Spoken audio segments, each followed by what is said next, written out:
Thanks for watching. Don't forget to like, comment, share and subscribe to Mufti Tariq Masood, famous scholar. نحمده ونستعينه ونستغفره ونؤمن به ونتوكل عليه ونعوذ بالله من شرور أنفسنا ومن سيئات أعمالنا من يهده الله فلا مضل له ومن يضلل فلا هادي له ونشهد أن لا إله إلا الله وحده لا شريك له ونشهد أن سيدنا وحبيبنا وشفيعنا وسندنا محمدا عبده ورسوله صلى الله تعالى عليه وعلى آله وأصحابه وبارك وسلم تسليما كثيرا كثيرا أما بعد فأعوذ بالله من الشيطان الرجيم بسم الله الرحمن الرحيم إن الذين يحبون أن تشيع الفاحشة في الذين آمنوا لهم عذاب أليم في الدنيا والآخرة وقال الله تعالى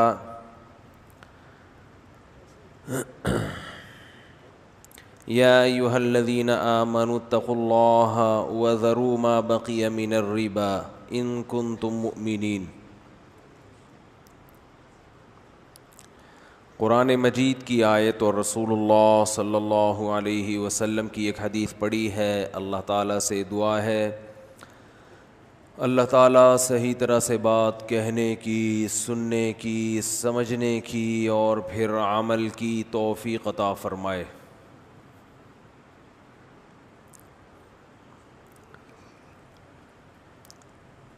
میں نے جو قرآن مجید کی 2 آیتیں تلاوت کی ہیں، ان میں سے ایک آیت میں اللہ تعالیٰ نے ان لوگوں کو دردناک عذاب کی خوشخبری سنائی ہے جو ایمان والوں میں بے حیائی کو فروغ دیتے ہیں، اور جو دوسری آیت ہے اس میں اللہ تعالیٰ نے سود خوروں کو وعید سنائی ہے کہ ایمان والو اللہ سے ڈرو اور سودی لین دین کو چھوڑ دو۔ فَإِن لَّمْ تَفْعَلُوا فَأَذَنُوا بِحَرْبٍ مِّنَ اللَّهِ وَرَسُولِهِ، اگر تم سودی معاملہ نہیں چھوڑتے تو اللہ اور اس کے رسول کا تمہارے خلاف اعلان جنگ ہے۔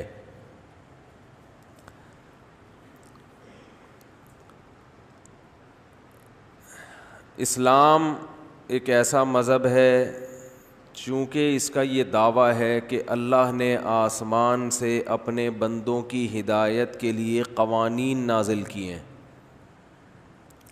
اور اللہ یہ چاہتا ہے کہ ان قوانین کو، ان لاز کو سامنے رکھ کر زندگی گزارو۔ یہ کس کا دعویٰ ہے؟ بولو بھائی، اسلام کا۔ اور یہ بھی دعویٰ ہے اسلام کا کہ ان قوانین کے مقابلے میں جو کچھ بھی ہے باطل ہے اور قیامت کے دن خسارے اور نقصان کا ذریعہ ہے۔ یہاں تک بات سمجھ میں آ گئی ہوگی انشاءاللہ۔ جب کوئی بہت بڑا دعویٰ کیا جاتا ہے تو پھر بہت زیادہ ذمہ داریاں بھی آ جاتی ہیں آپ کے اوپر۔ بہت بڑے بڑے چیلنج کریں گے تو ذمہ داریاں بھی بڑھتی ہیں نا۔ اگر چیلنج ہی کر کے آپ پھر پیچھے ہٹ جائیں اور چیلنج کی ڈیفینیشن ہی بدل دیں تو ایک الگ بات ہے۔ تو اسلام نے ایک بہت بڑا دعویٰ کیا ہے کہ اسلام وَمَن يَبْتَغِي غَيْرَ الْإِسْلَامِ دِينًا فَلَن يُقْبَلَ مِنْهُ، اسلام کے سوا کسی بھی سسٹم کو، نظام کو فالو کرو گے، قیامت کے دن وہ قابل قبول نہیں ہوگا۔ وَهُوَ فِي الْآخِرَةِ مِنَ الْخَاسِرِينَ، ایسا شخص آخرت میں تباہ و برباد ہو جائے گا۔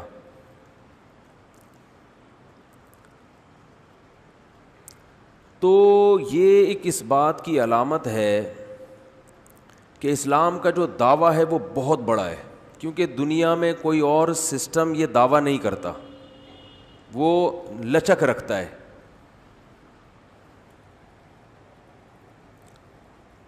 ہر ملک کے اپنے قوانین ہوتے ہیں, وہ کہتے ہیں بھائی یہ ہمارے رائے میں یہ ہیں, لیکن ان کو ایسا اصرار نہیں ہوتا کہ ان کے علاوہ سب کیا ہے, بول دے کیوں نہیں, غلط ہے. بھائی ٹھیک ہے, برطانیہ کا یہ لا ہے, امریکہ کا یہ ہے, فرانس کا یہ ہے, وہ اپنے کلچر ان کے حساب سے صحیح ہے, وہاں رہیں تو وہاں کو فالو کر لیں, آپ ادھر رہیں تو یہاں کو فالو کریں. تو لچک ہے نا. اچھا, دنیا کے جو دوسرے مذہب ہیں ان میں بھی لچک ہے. ہندو اگر عیسائی ہو جائے تو کوئی اتنا بڑا مسئلہ نہیں ہوتا ان کے یہاں, ٹھیک ہے چلتا ہے بھائی. ہر آدمی کی اخپل سوچ ہوتی ہے, ہر آدمی کی اپنی تھنکنگ ہوتی ہے, مذہب پہ جبر نہیں کیا جا سکتا. عیسائی اگر کوئی مذہب قبول کر لے ٹھیک ہے بھائی, لیکن اسلام میں لچک بولیں نہیں. اسلام کہتا ہے اسلام ہی ہے, مسلمان ہی بننا پڑے گا, ادروائز آخرت میں قبول بولو بھائی نہیں ہے, یہ نہیں چلے گا. ان الدین عند اللہ الاسلام, اس کائنات کو پیدا کرنے والے کی نظر میں صرف ایک چیز چلے گی, وہ کیا ہے, بولو بھائی اسلام. اچھا, اسلام نے یہ بھی دعویٰ کیا کہ صرف ایک ہی ہے, باقی سب باطل. اور پھر اسلام نے یہ بھی بتا دیا کہ اسلام کے نام پہ جو مختلف دکانیں چلیں گی ان میں بھی ایک ہی صحیح ہے. بہت مشکل ہے بات سمجھانا, بہت مشکل ہے جی. کوئی مشکل نہیں ہے, لیکن پھر سمجھ میں کیوں نہیں آ رہا, یعنی پریکٹیکل لائف میں عملاً سمجھ میں نہیں آ رہا. عمل سے لگتا ہے کہ سمجھ میں آ نہیں رہا. تو ایک تو اللہ نے دعویٰ کیا کہ صرف اسلام بس, اور کچھ بھی نہیں. اور یہ بھی بتا دیا نہ دنیا میں کامیاب ہوگے نہ آخرت میں, کہیں بھی نہیں ملے گی کامیابی. جس کو ہم کامیابی کہتے ہیں نا, آپ لوگ سمجھتے ہیں, لوگ سمجھتے ہیں, آپ لوگ کا تو میں نہیں کہہ سکتا, جو بھی سمجھتا ہے وہ کامیابی ہے نہیں. وہ تو پیسے کو اور صحت کو کامیابی سمجھ لیا ہے. تو یہ تو ہر ایک کو ویسے ہی نہیں ملتی. اس کا مطلب بہت سے انسان ناکام ہو کے رہیں گے, تو یہ تو ویسے ہی غلط ہو گیا نا. ارے مجھے ایک بات بتاؤ, اگر حقیقت میں کامیاب ہونا اور ناکام ہونا یہ آپ کے اختیار میں نہیں ہے, تو یہ پھر ایک قسم کا ظلم ہے اللہ کی طرف سے, کہ بعض لوگوں کو تو اس نے غریبی میں کامیاب بنا دیا حالانکہ وہ کامیابی کے لیے کچھ بھی نہیں کرتے, اور بعض لوگوں کو زبردستی اس نے ناکام بنا دیا حالانکہ ساری زندگی وہ کامیابی کی کوشش کرتے رہتے. کیونکہ کامیابی کی ڈیفینیشن دنیا داروں کی نظر میں کیا ہے, دولت, صحت اور عزت, یہی ہے نا. ابھی میں تمیز سے بات کر رہا تھا آرام آرام سے, پھر مجھے خود بخود میں تھوڑا سا میرا لہجہ سخت ہونے لگتا ہے, کیونکہ ایسا لگ رہا ہوتا ہے کہ کوئی رسپانس نہیں مل رہا. بھائی اسی کو بولتے ہیں نا, پیسہ ہو, صحت ہو اور شہرت, عزت, اس کو کیا کہتے ہیں بھائی سکسیس, کامیاب ہو گیا, سکسیسفل انسان ہے.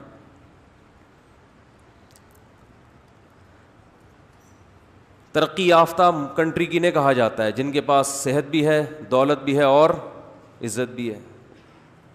ساری دنیا میں گھومتے ہیں وہ, ان کو اتنا اسٹرانگ پاسپورٹ ہے کہ ان کو ویزے کی ضرورت نہیں پڑتی. بہت سے کنٹریز میں جہاں جائیں گے چلو بھائی چلے جاؤ. ہم جہاں جائیں گے آئے کیوں آئے آپ؟ کیا اپنے ملک میں سکون نہیں مل رہا تھا؟ کرونا پھیلانے آئے ہو ہمارے ملک میں؟ 10 قسم کے پہلے تو ویزا ہی نہیں ملے گا. ابھی گرے لسٹ میں ڈالا ہوا ہے, اللہ کرے دوبارہ وائٹ میں آ جائیں, ورنہ بلیک میں جانے کے خطرات ہیں. اللہ نہ کرے 2-4 دھماکے ہو گئے, اللہ نہ کرے گئے بلیک میں. تو کوئی عزت ہی نہیں ہے. کیا خیال ہے بھائی؟ اسی طرح لوگوں کی بھی حالت ہے. کچھ لوگ بیچارے کامیابی کی کوشش کرتے, اچھا کامیابی کی جو ڈیفینیشن چل رہی ہے مارکیٹ میں اس کے حساب سے بات کر رہا ہوں میں. دنیا اس کو مانتی ہے, اس کو کیا کہتے ہیں؟ کامیابی. اچھا اس کامیابی میں ایک بہت بڑا فالٹ ہے, اگر اس کو ہم کامیابی کہتے ہیں. بڑا فالٹ یہ کہ انسان کے اپنے اختیار میں نہیں ہے. یہ دولت کی خواہش ہر ایک رکھتا ہے اور تقریباً کوشش بھی سبھی کرتے ہیں, ملتی ہر ایک کو بولو نہیں. بلکہ الٹا, بعض لوگوں نے دولت کی کوشش کبھی بھی نہیں کی ہوتی, پھر بھی ٹھیک ٹھاک پیسہ بولو نا مل جاتا ہے. ٹھیک ٹھاک پیسہ مل جاتا ہے ان کو, ابا سے مل گیا, وراثت میں مل گیا, ویسے ہی لاٹری لگ گئی, جوا جیت گئے, جوئے میں کوئی ان کے اپنا کوئی مہارت نہیں تھی, بس پانسا ادھر کو آ گیا. بہت سے محنت کرتے کرتے زیرو رزلٹ, اور بہت سے, اچھا موت تو ایسی چیز ہے نا بغیر اطلاع کے آ جاتی ہے. آپ کامیابی تک پہنچنے والے تھے, مر گئے, سب ختم. تو اگر کامیابی اس کو کہتے ہیں تو اس کا مطلب یہ ہوا کہ دنیا میں اندھیر چال چلائی ہوئی اللہ تعالیٰ نے, معاذ اللہ. جیسے کوئی گورنمنٹ ہو, اس نے کوئی اصول اور ضابطے نہیں بنائے کہ کس ملازم کی تنخواہ کتنی ہوگی, کس کی کم ہوگی, کس کی زیادہ ہوگی, کس کو بینیفٹس کم ملیں گے, کس کو زیادہ ملیں گے. وہ بھیڑ چال ہے. پرچیاں ڈالی جاتی ہیں, جس کا نام پہلے آ گیا اس کی تنخواہ 1 کروڑ روپے ہوگی, جس کا نام دوسرے نمبر پہ آیا اس کی 50 لاکھ ہوگی, جس کا نام تیسرے نمبر پہ آیا اس کی 20 لاکھ ہوگی. یہ حساب چلے گا تو اس گورنمنٹ کو لوگ گالیاں دیں گے کہ نہیں دیں گے؟ کیا بھائی کوئی کرائٹیریا نہیں ہے, کوئی معیار ہی نہیں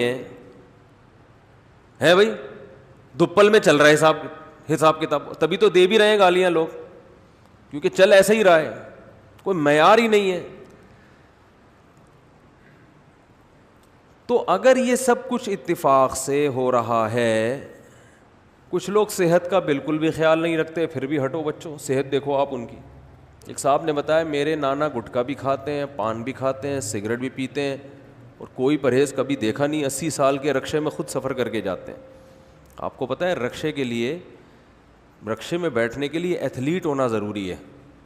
سڑک کراچی کی ہو اور سواری رکشہ ہو, یہ نارمل آدمی جس کی اسٹیل کی ریڑھ کی ہڈی نہ ہو, راڈ ڈلے ہوئے ہیں اس میں, وہ تو سفر کر سکتا ہے. ایک نارمل آدمی کراچی کی سڑک میں, رکشہ بھی کراچی کا اور ڈرائیور بھی کراچی کا, وہ سفر بولو نہیں کر سکتا. وہ کرے گا تو پھر ایک ہی دفعہ میں کرے گا. تو اللہ تعالیٰ کا جو نظام ہے, اگر یہ کامیابی جس کو ہم کامیابی کہہ رہے ہیں یہی کامیابی ہے, کامیابی کی ڈیفینیشن یہی ہے, تو میرے بھائی دنیا میں معاذ اللہ نقل کفر نباشت, اللہ کی حکومت سے زیادہ کرپٹ حکومت کوئی نہیں ہے پھر, معاذ اللہ. پھر جتنی اندھیر چال اور اندھیر نگری اللہ کے ہاں ہے معاذ اللہ, اتنی پھر دنیا میں کسی کے ہاں بولتے کیوں نہیں بھائی, نہیں ہے. پھر تو ہے ہی نہیں, سسٹم ہی نہیں ہے کوئی. لوگ خوبصورتی کو سمجھتے ہیں کہ کامیابی ہے, تو یہ اپنے اختیار میں نہیں ہے, یہ تو اللہ نے جس کو جیسا بنا دیا. کچھ لوگ فیئر اینڈ لولی گھسا گھسا کے تھک گئے, رنگ گورا ہونے کا نام نہیں لیتا, اور کچھ پیدائشی گورے, ان کا نام گورے پڑ جاتا ہے. مسٹر براؤن, مسٹر بھورا, اس طرح کے لوگوں نے بھی پیارے سے نام رکھے ہوئے ہوتے ہیں. کچھ سانولے ہوتے ہیں, کچھ چھوٹے قد کے ہوتے ہیں, وہ قد بڑھانے کے لیے سارا دن بھی لٹکے رہیں, آدھا انچ بھی قد نہیں بڑھتا. یہ سب نفسیاتی ہوتا ہے کہ یوں لٹکوں گا تو قد بڑھ جائے گا, ایسی کوئی کہانی بولو نہیں. وہ میں لطیفہ سناتا رہتا ہوں. ایک آدمی نے چھوٹے قد کی خاتون سے شادی کی, بچے اتنے سے, اب یہ ننیال پہ چلے گئے بچے. اب یہ بیچارہ جلتا رہتا تھا ان بچوں کو دیکھ کے, یار یہ کیا ہے. تو ایک دن اس کی بیوی جو تھی وہ ان بچوں کو کھانا کھلا رہی تھی, کہہ رہی تھی کھانا کھاؤ بڑے ہو جاؤ گے. تو یہ جل کے کہتا ہے یہ بڑے نہیں ہوں گے یہ بڑے نہیں ہوں گے, یہ اتنے کے یہ اور چھوٹے ہو جائیں گے. کہتے ہیں ان کے ساتھ کے پودے لایا تھا وہ بڑے ہو گئے, یہ اتنے کے اتنے ہی. تو آپ بتاؤ چھوٹے قد کو کھلاؤ گے تو کیا بڑا ہو جائے گا؟ وہ نہیں ہوگا. بڑے قد کو بھوکا رکھو گے تو چھوٹا نہیں ہوگا. یہ سب گاڈ گفٹڈ ہوتی ہیں چیزیں, قد, ہائٹ. آپ مائیں جو بچوں کے بارے میں بہت زیادہ فکر مند ہوتی ہے نا, کھا نہیں رہا بڑا نہیں ہوگا, بھائی بھوکا بھی رکھو گے بڑا پھر بھی ہوگا. یہ چیزیں جین میں شامل ہوتی ہیں. کتنا قد ہوگا اس کا, بال گھنے ہوں گے یا سر پہ ایئرپورٹ کب بنے گا, کس عمر میں ایئرپورٹ بنے گا, کس عمر میں بال سفید ہوں گے, یہ سب بال سلکی ہوں گے, کرو ہوں گے بھی کہ نہیں ہوں گے.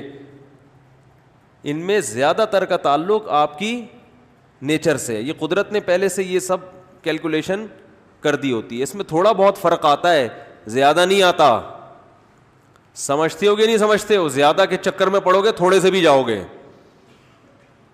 تھوڑا فرق تو آتا ہے اس میں, لیکن بہت زیادہ کوئی فرق نہیں آتا قد میں. اور یہ جب بال گھنے, کتنے لوگ ہیں کوئی ان کے غذا میں نہ زنک شامل ہے نہ کوئی ایسے منرل شامل ہوتے ہیں, بال آپ ان کے دیکھو خاندانی ایسے لہلاتے ہوئے سلکی گھنے بال ہوتے ہیں, اور کچھ صبح و شام پیٹرول سے مالش کر رہے ہوتے ہیں سر میں, لیکن بال نکلنے کا نام نہیں لیتے. اور یہ فیس بک نے اور واٹس ایپ نے تو جو رہے سہے بال تھے لوگوں کے وہ بھی ختم کر دیے. فیس بک میں جو ڈرامے بازی ہو رہی ہے, یہ لگاؤ تو یوں ہو جائے گا, یہ لگاؤ تو یوں ہو جائے. بس ایک چھوٹا واقعہ ٹاپک پر آتا ہوں. میں نے ابھی فیس بک سے زندگی میں پہلی دفعہ کوئی چیز منگوائی, پہلی یا دوسری دفعہ. میں سفر میں تھا تو مسجد کے خادم کو بول دیا بھائی یہ فیس بک پہ ہم نے ایک چیز کا آرڈر کیا ہے, وہ لے لو اور ان کو پیمنٹ کر دو. پیمنٹ کر دی, یہ چیز لے لی. میں ایک ہفتے بعد سفر سے واپس آیا, انہوں نے ڈبہ سنبھال کے رکھا ہوا, پیکنگ بھی نہیں کھولی مسجد کے خادم نے کہ بھائی امانت ہے مفتی صاحب کی. جب کھولا تو صرف ڈبہ تھا, اس کے اندر کچھ بھی نہیں تھا. یہ صلاحیت ہے. بزنس کے لیے اللہ نے گٹس دیے ہیں, ٹھیک ہے نا, کہ مفتیوں کو بھی ٹوپی کراؤ آپ. اب دوبارہ فون ملا رہے ہیں تو نمبر ہی نہیں ہے, وہ پتہ نہیں کس نے چلا دیا ایڈ. کمپنیوں کے, مشہور کمپنیوں کے نام بھی یوز کر لیتے ہیں. کچھ دن پہلے میں دکان سے پانی خریدنے کے لیے گیا, میں نے کہا ملٹی نیشنل کمپنی کا پانی چاہیے, 2-3 کمپنیوں کے نام لیے.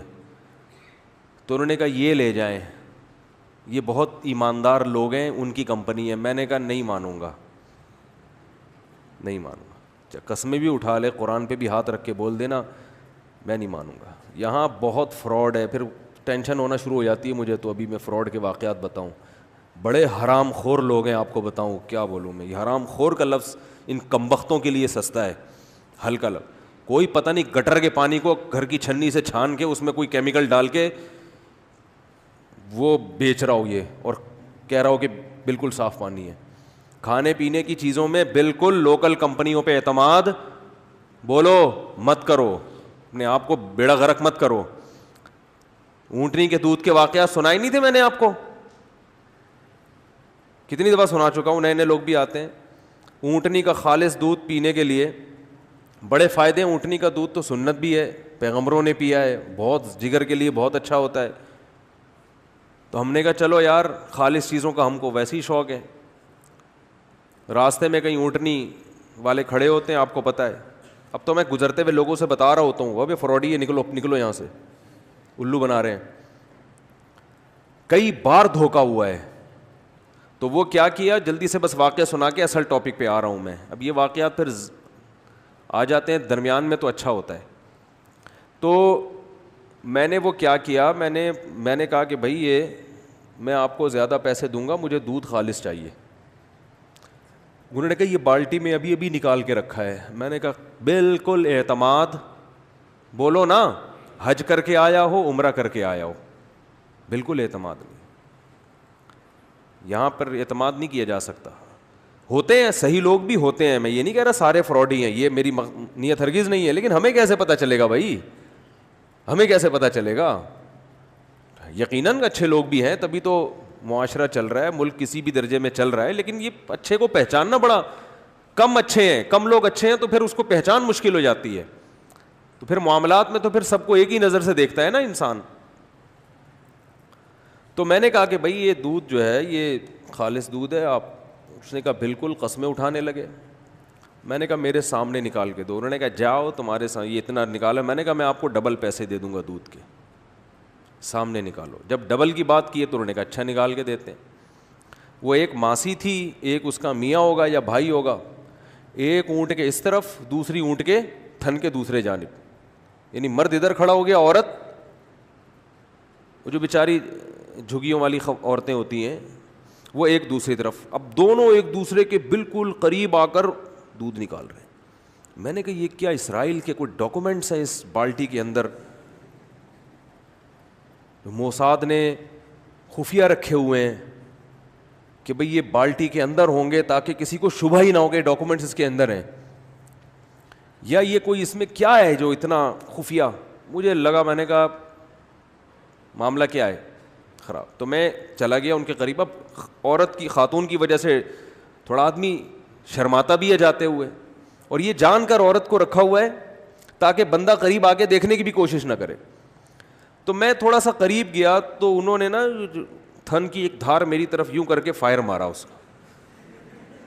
دیکھو بالکل خالص دودھ. ہمیں یقین آ گیا یار اب اس سے زیادہ کیا آدمی تحقیق کرتا ہے. پھر دوبارہ بالٹی میں لگے. ٹھیک ہے جی بات. ہم لے آئے 3-4 کلو. پہلی دفعہ میں نے زندگی میں اونٹنی کا دودھ پیا تھا, یعنی یہ تجربہ تھا پہلی دفعہ. اس سے پہلے اونٹنی کا دودھ کبھی بھی, یہ پرانا واقعہ ہے. ہم گھر لے کر آئے, بچوں کو بلایا, آ جاؤ بھائی لائن لگاؤ سارے. ہم بھی بتا سکیں گے بھائی اونٹنی کا دودھ ہم سب نے, بچے تو شو مارتے ہیں نا, تم نے پیا ہے, بچوں کی عادت ہوتی, تم نے نہیں پیا, ہم نے تو پیا ہے. بچوں کا اسی سے بڑا خون بڑھتا ہے. کوئی بھی نیا کام ہو نا بچے شو مارتے ہیں. سب کو پلایا, خود بھی پیٹ بھر بھر کے پیا. اگلے دن اچھا بالکل پتلا, ذائقہ ہی نہیں, جیسے پانی پی رہے ہیں. میں نے کہا یار یہ تو اس سے اچھا تو بکری کا دودھ ہوتا ہے. تو بالکل پانی. اگلے دن میں مدرسے گیا, میں نے شو ماری, میں نے کہا اتنا دودھ میں تو 3 گلاس پی گیا. انہوں نے کہا بھائی اونٹنی کا دودھ جس نے نہ پیا وہ 3 گلاس پی کے اس کا پیٹ برداشت نہیں کر سکتا. میں نے کہا ویسے پتلا بھی بہت تھا. تو ہوا یہ, کہانی یہ ہوئی, انہوں نے مجھے بتایا کہ انہوں نے یہاں پر ایک تھرموس لگایا ہوا ہوتا ہے پچکاری ٹائپ کا, اس میں پانی ہوتا ہے, یہاں قمیض بغل کے اندر ادھر سے پائپ نکل رہا ہوتا ہے. جب یہ یوں کرتے ہیں نا تھن پہ یوں کرتے ہیں تو ادھر سے پچکاری بالٹی میں, آدھا دودھ اونٹنی دے رہی ہوتی, آدھا یہ خود دے رہے ہوتے ہیں. اور اسی وجہ سے یہ اتنے جھک کے نکال رہے ہوتے ہیں کہ آپ کو وہم بھی نہ ہو. انہوں نے کہا ایسا نہیں ہوتا, 1 گلاس دودھ جس آدمی نے نہ پیا اس کا پیٹ پہلی دفعہ میں برداشت نہیں کر پاتا. ہم نے دوبارہ اگلے دن چھاپا مارا, ان کو صلواتیں سنائی, انہوں نے کہا ایسا ہی ہوتا ہے. پھر میں نے نہیں پیا. پھر کچھ دن پہلے میرا جانا ہوا, پھر میں نے کہا خالص میرے سامنے نکال کے لاؤ, اللہ کا واسطہ آپ کو میں ڈبل پیسے دوں گا. انہوں نے کہا اچھا. بالٹی لے کر گئے, میں نے کہا پہلے بالٹی دکھاؤ. خالی بالٹی مگا یوں الٹ کے دکھایا انہوں نے. پھر اتنا لمبا چکر کاٹ کے جا رہے ہیں, درمیان میں 2-3 جھگی آئیں, انہوں نے کہا وہاں سے گھومتے گھومتے پانی ملا دیا. وہ ایسے ملایا کہ وہ جھگی کے پیچھے سے گزرتے ہوئے انہوں نے پہلے سے بالٹی رکھی ہوئی ہے. اچھا اونٹ کو نالے کے پیچھے کھڑا کیا ہوا ہے تاکہ بہانہ ہو کہ نالا ٹاپ کے نہیں جا سکتے, تھوڑا ہمیں یو ٹرن لینا پڑتا ہے. یہ پہلے سے پلاننگ ہے.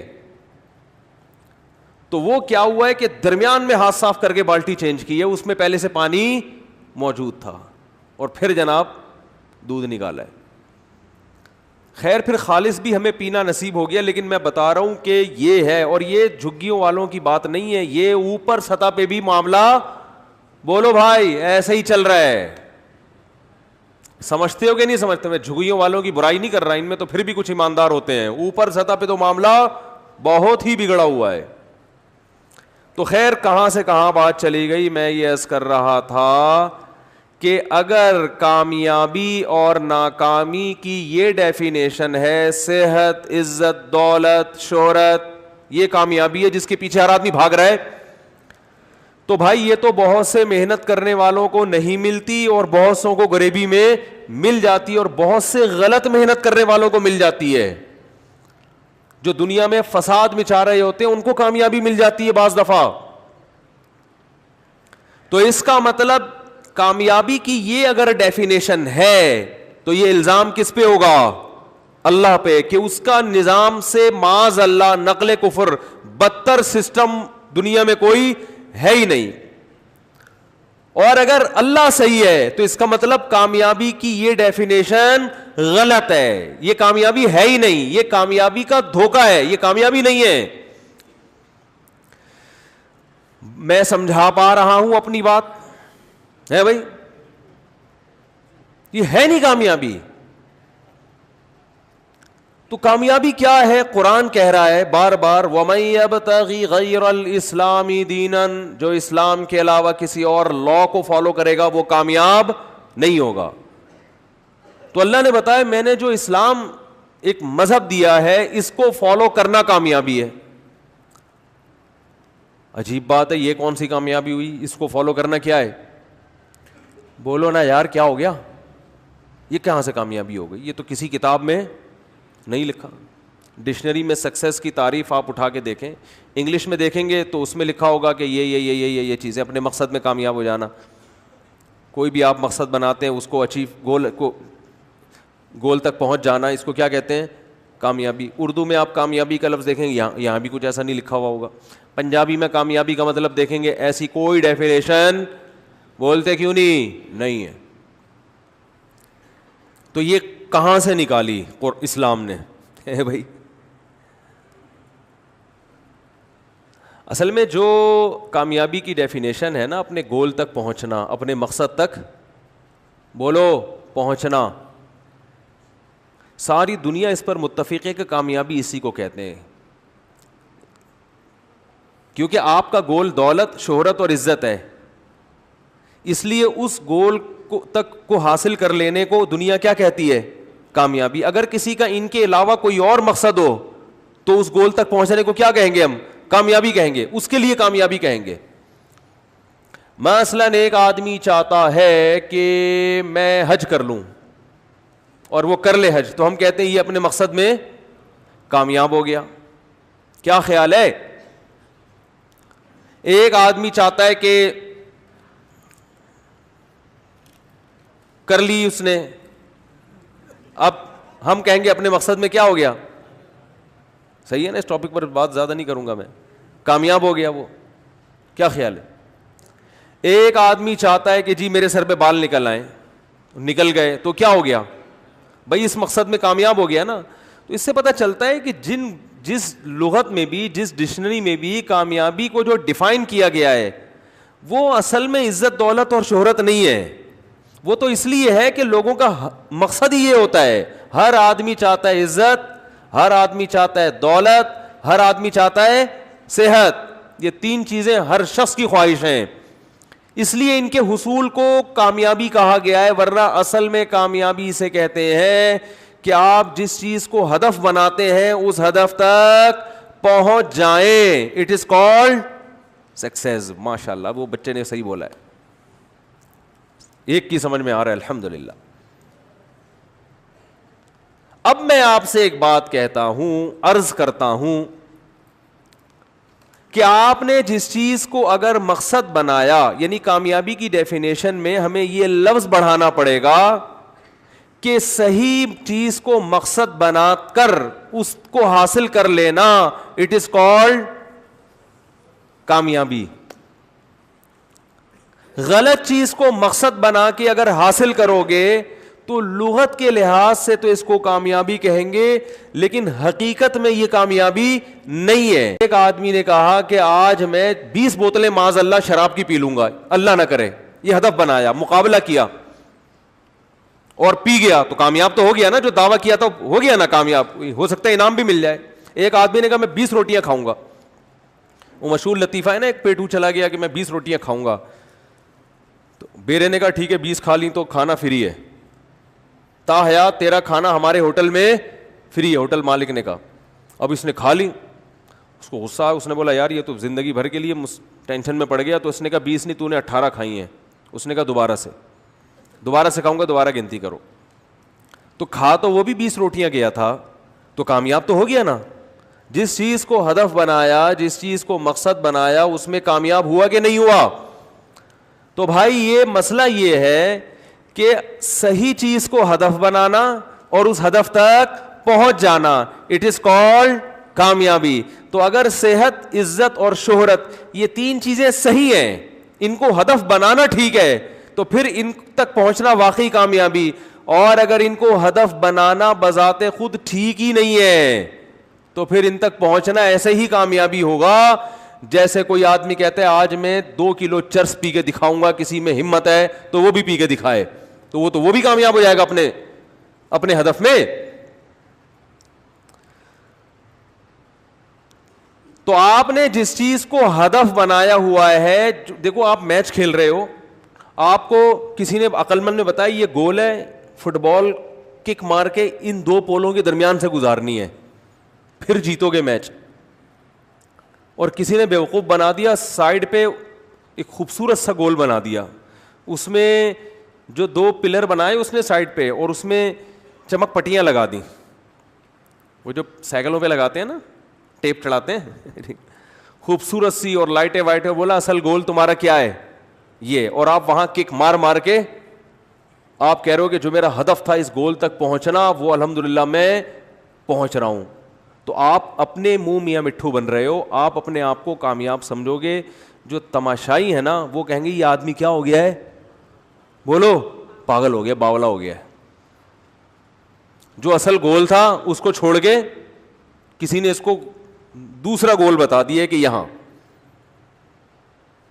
ہمارے حضرت مفتی رشید احمد صاحب رحمہ اللہ کے دور میں کچھ طلبہ آئے مفتی بننے کے لیے, دینی مدرسوں سے فارغ تھے, تو حضرت نے ان کو پڑھانا شروع کیا. مفتی کا کورس ہوتا تھا 1 سال کا. تو حضرت نے کیا کیا, وہ عصر کے بعد فٹ بال بھی کھیلتے تھے نا لڑکے, تو فٹ بال کھیل رہے تھے. تو ایک طالب علم کو دیکھا کہ وہ اس کا پتہ ہی نہیں چل رہا ہے کہ ادھر گھوم رہا ہے, کبھی ادھر بال لے کے جا رہا ہے, کبھی ادھر گیند لے کے جا رہا ہے, اس کو پتہ ہی نہیں چل رہا. میچ کے بعد حضرت نے پوچھا کہ آپ عجیب سے کچھ کنفیوز لگ رہے تھے.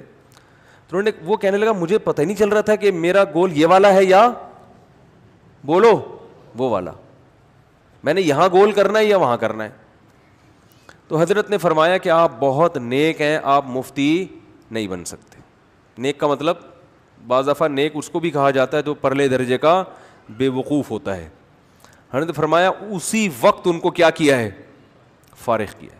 اب وہ کہہ رہے ہیں میرا جرم کیا ہے. میں فرمایا آپ کا جرم یہ ہے کہ آپ کو یہ نہیں پتا کہ کک وہاں کو مارنی ہے یا ٹھیک ہے. تو یہ مفتی بننے کے بعد لوگوں کو کیا گائیڈ کریں گے, تو اتنی تو کھوپڑی ہونی چاہیے نا. حالانکہ ویسے بڑے پڑھے لکھے تھے, وہ صلاحیت بہت تھی ان میں. ہم نے بہت سے پڑھے لکھے دیکھے اوپر سے فارغ ہوتے ہیں. پڑھنا ایک الگ چیز ہے, کھوپڑی بولو وہ رٹا لگا کے پتہ نہیں کون لوگ کیا کیا بن جاتے ہیں. تو ہمیں پہلے تو یہ طے کرنا پڑے گا کہ جس چیز کو ہم نے گول بنایا ہے وہ کیا اس قابل بھی ہے کہ اس کو گول بنایا جائے, اس کو ہدف بنایا جائے, اس کو ویژن بنایا جائے. قرآن آپ کو بتاتا ہے, سب سے بڑا دعویٰ قرآن کا, ایسا زبردست دعویٰ کیا ہے نا. یہ جو دوسرے مذاہب ہیں نا جو کہتے ہیں کہ نہیں اسلام سب صحیح ہے, مسلمان بھی ٹھیک ہیں, عیسائی بھی ٹھیک ہیں, یہودی بھی ٹھیک ہیں, ہندو بھی ٹھیک ہے, سکھ بھی ٹھیک ہے, جو جس مذہب کو فالو کر رہا ہے کیا کر رہا ہے, بولو صحیح ہے. ایک سکھ خاتون کا فون آیا, اس کی بہن مسلمان ہو گئی تھی UK میں.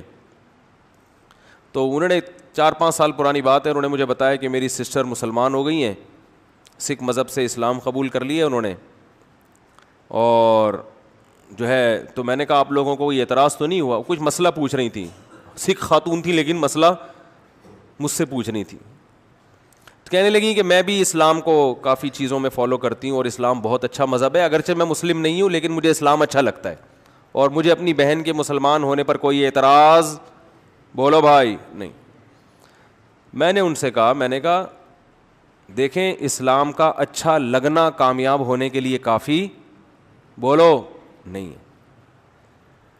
اس بات پہ آخرت میں بخشش نہیں ہوگی کہ آپ کو اسلام. اب ان باتوں سے نا غیر مسلم کہتے ہیں مسلمان بڑے متشدد ہوتے ہیں. ہم ان کے مذہب کی تعریف کر رہے ہیں پھر بھی یہ ہمیں جنت میں لے جانے کے لائق نہیں سمجھتے.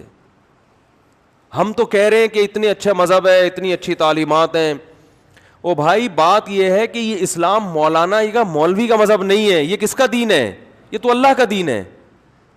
اللہ نے دو ٹوک الفاظ میں بیان کر دیا ہے کہ اسلام کو اچھا سمجھنا کافی نہیں ہے, تمہیں اسلام میں مکمل داخل ہونا پڑے گا. جب اچھا ہے تو مانتے کیوں نہیں ہو, قبول کیوں نہیں کرتے ہو؟ وَمَن يَبْتَغِ غَيْرَ الْإِسْلَامِ دِينًا فَلَن يُقْبَلَ مِنْهُ. اللہ فرماتے ہیں اسلام کے علاوہ کسی اور مذہب کو اگر اختیار کرو گے تو بے شک اسلام کی تعریفیں کرتے رہو, اللہ فرماتے ہیں قبول نہیں ہوگا, آخرت میں خسارے والوں میں سے ہو گیا. عملاً اسلام کو قبول کرنا پڑے گا, داخل ہونا پڑے گا اسلام میں. تو اتنا سخت اسلام نے موقف کیوں رکھا ہے؟ اصل میں سوال, میرے بیان میں سوال لمبا ہوتا ہے, جواب بعض دفعہ یہ نوٹ کیا ہوگا تھوڑا ہوتا ہے, اس لیے کہ سوال سمجھانا یہ مشکل کام ہوتا ہے, اور سمجھانا تو اتنا مشکل نہیں, اس کو کھوپڑی میں بٹھا دینا یہ تھوڑا زیادہ مشکل کام ہوتا ہے. کہ بھائی کیوں اسلام نے بالکل بھی لچک نہیں رکھی. ہاں دنیا میں اسلام نے یہ لچک رکھی ہے کہ کسی کو زبردستی مسلمان نہیں کیا جائے. اسلام ساری آخرت کی دھمکیاں دے رہا ہے, دنیا کی نہیں دے رہا. کہ جو اسلام قبول نہیں کرے گا, ایسا نہیں ہے قرآن میں کہ جو اسلام قبول نہیں کرے گا اس کی گردن اڑا دیں گے ہم, ایسا نہیں ہے. جو اسلام قبول نہیں کرے گا اس سے مسلمان تجارت بند کر دیں گے, ایسا بھی بولو کچھ نہیں ہے. جو اسلام قبول نہیں کرتا اس سے اچھا سلوک کرنے کی تمہیں اجازت نہیں ہے, ایسا بھی قرآن میں کہیں نہیں ہے. نبی صلی اللہ علیہ وسلم نے یہودیوں کو ہدیے بھیجے ہیں, اور جو یہودی رشتہ دار تھے آپ صلی اللہ علیہ وسلم کی زوجہ سے, ان کو آپ نے ان سے صلہ رحمی کا حکم دیا کہ بھئی یہودی ہیں مگر رشتہ دار ہیں, بلڈ ریلیشن ہے. قرآن نے کہا والدین اگر کافر ہوں, پکے مشرک ہوں, تمہیں زبردستی شرک پر مجبور کرتے ہوں, پھر بھی دنیا میں تم نے ان سے اچھا سلوک کرنا ہے. غیر مسلم بھی ہوں, چونکہ والدین ہیں, پیرنٹس ہیں, احسان ہے, سلوک اچھا کرنا ہے ان سے. بات آ رہی ہے سمجھ میں کہ نہیں آ رہی ہے؟ لیکن آخرت کے بارے میں قرآن نے صاف کہہ دیا کہ آخرت میں ان کا کوئی حصہ نہیں ہے. یہاں تک بتا دیا اعمالہم کرماد اشتدت بہ الریح فی یوم عاصف, فرمایا ان کے اچھے اعمال کی مثال راکھ کے اس ڈھیر کی طرح ہے. ہوا کا ایک جھونکا پورے ڈھیر کو سیکنڈوں میں اڑا کے ختم کر دیتا ہے. جب ہم کاغذ یا لکڑی جلاتے ہیں, جلا جلا کے وہ کیا بن جاتی ہے؟ راکھ. بہت ہلکی ہوتی ہے, وہ پھونک مارو اڑ جائے گی. اب کہیں راکھ کا ڈھیر لگا ہوا ہے, دیکھنے میں تو بہت بڑا ہے لیکن پھونک مارنے کی دیر ہے. تو اللہ فرماتے ہیں جو اسلام کو فالو, اس کو مائک کو کیا ہو گیا دوبارہ, جو اسلام کو فالو نہیں کرتے ان کے عمل دیکھنے میں بہت اچھے. تبھی تو لوگ پتہ ہے کیوں کہتے ہیں, لوگ کہتے ہیں اتنے اچھے اعمال تو وہ کر رہے ہیں, اتنے ٹرسٹ بنا دیے انہوں نے, اتنی تھینک یو. ایکچولی اس طرح کی باتیں ہوتی ہیں نا, ہمارے یہاں بات گالی سے شروع ہوگی, درمیان میں پیار سے گالی, آخرت میں پھر غصے میں گالی.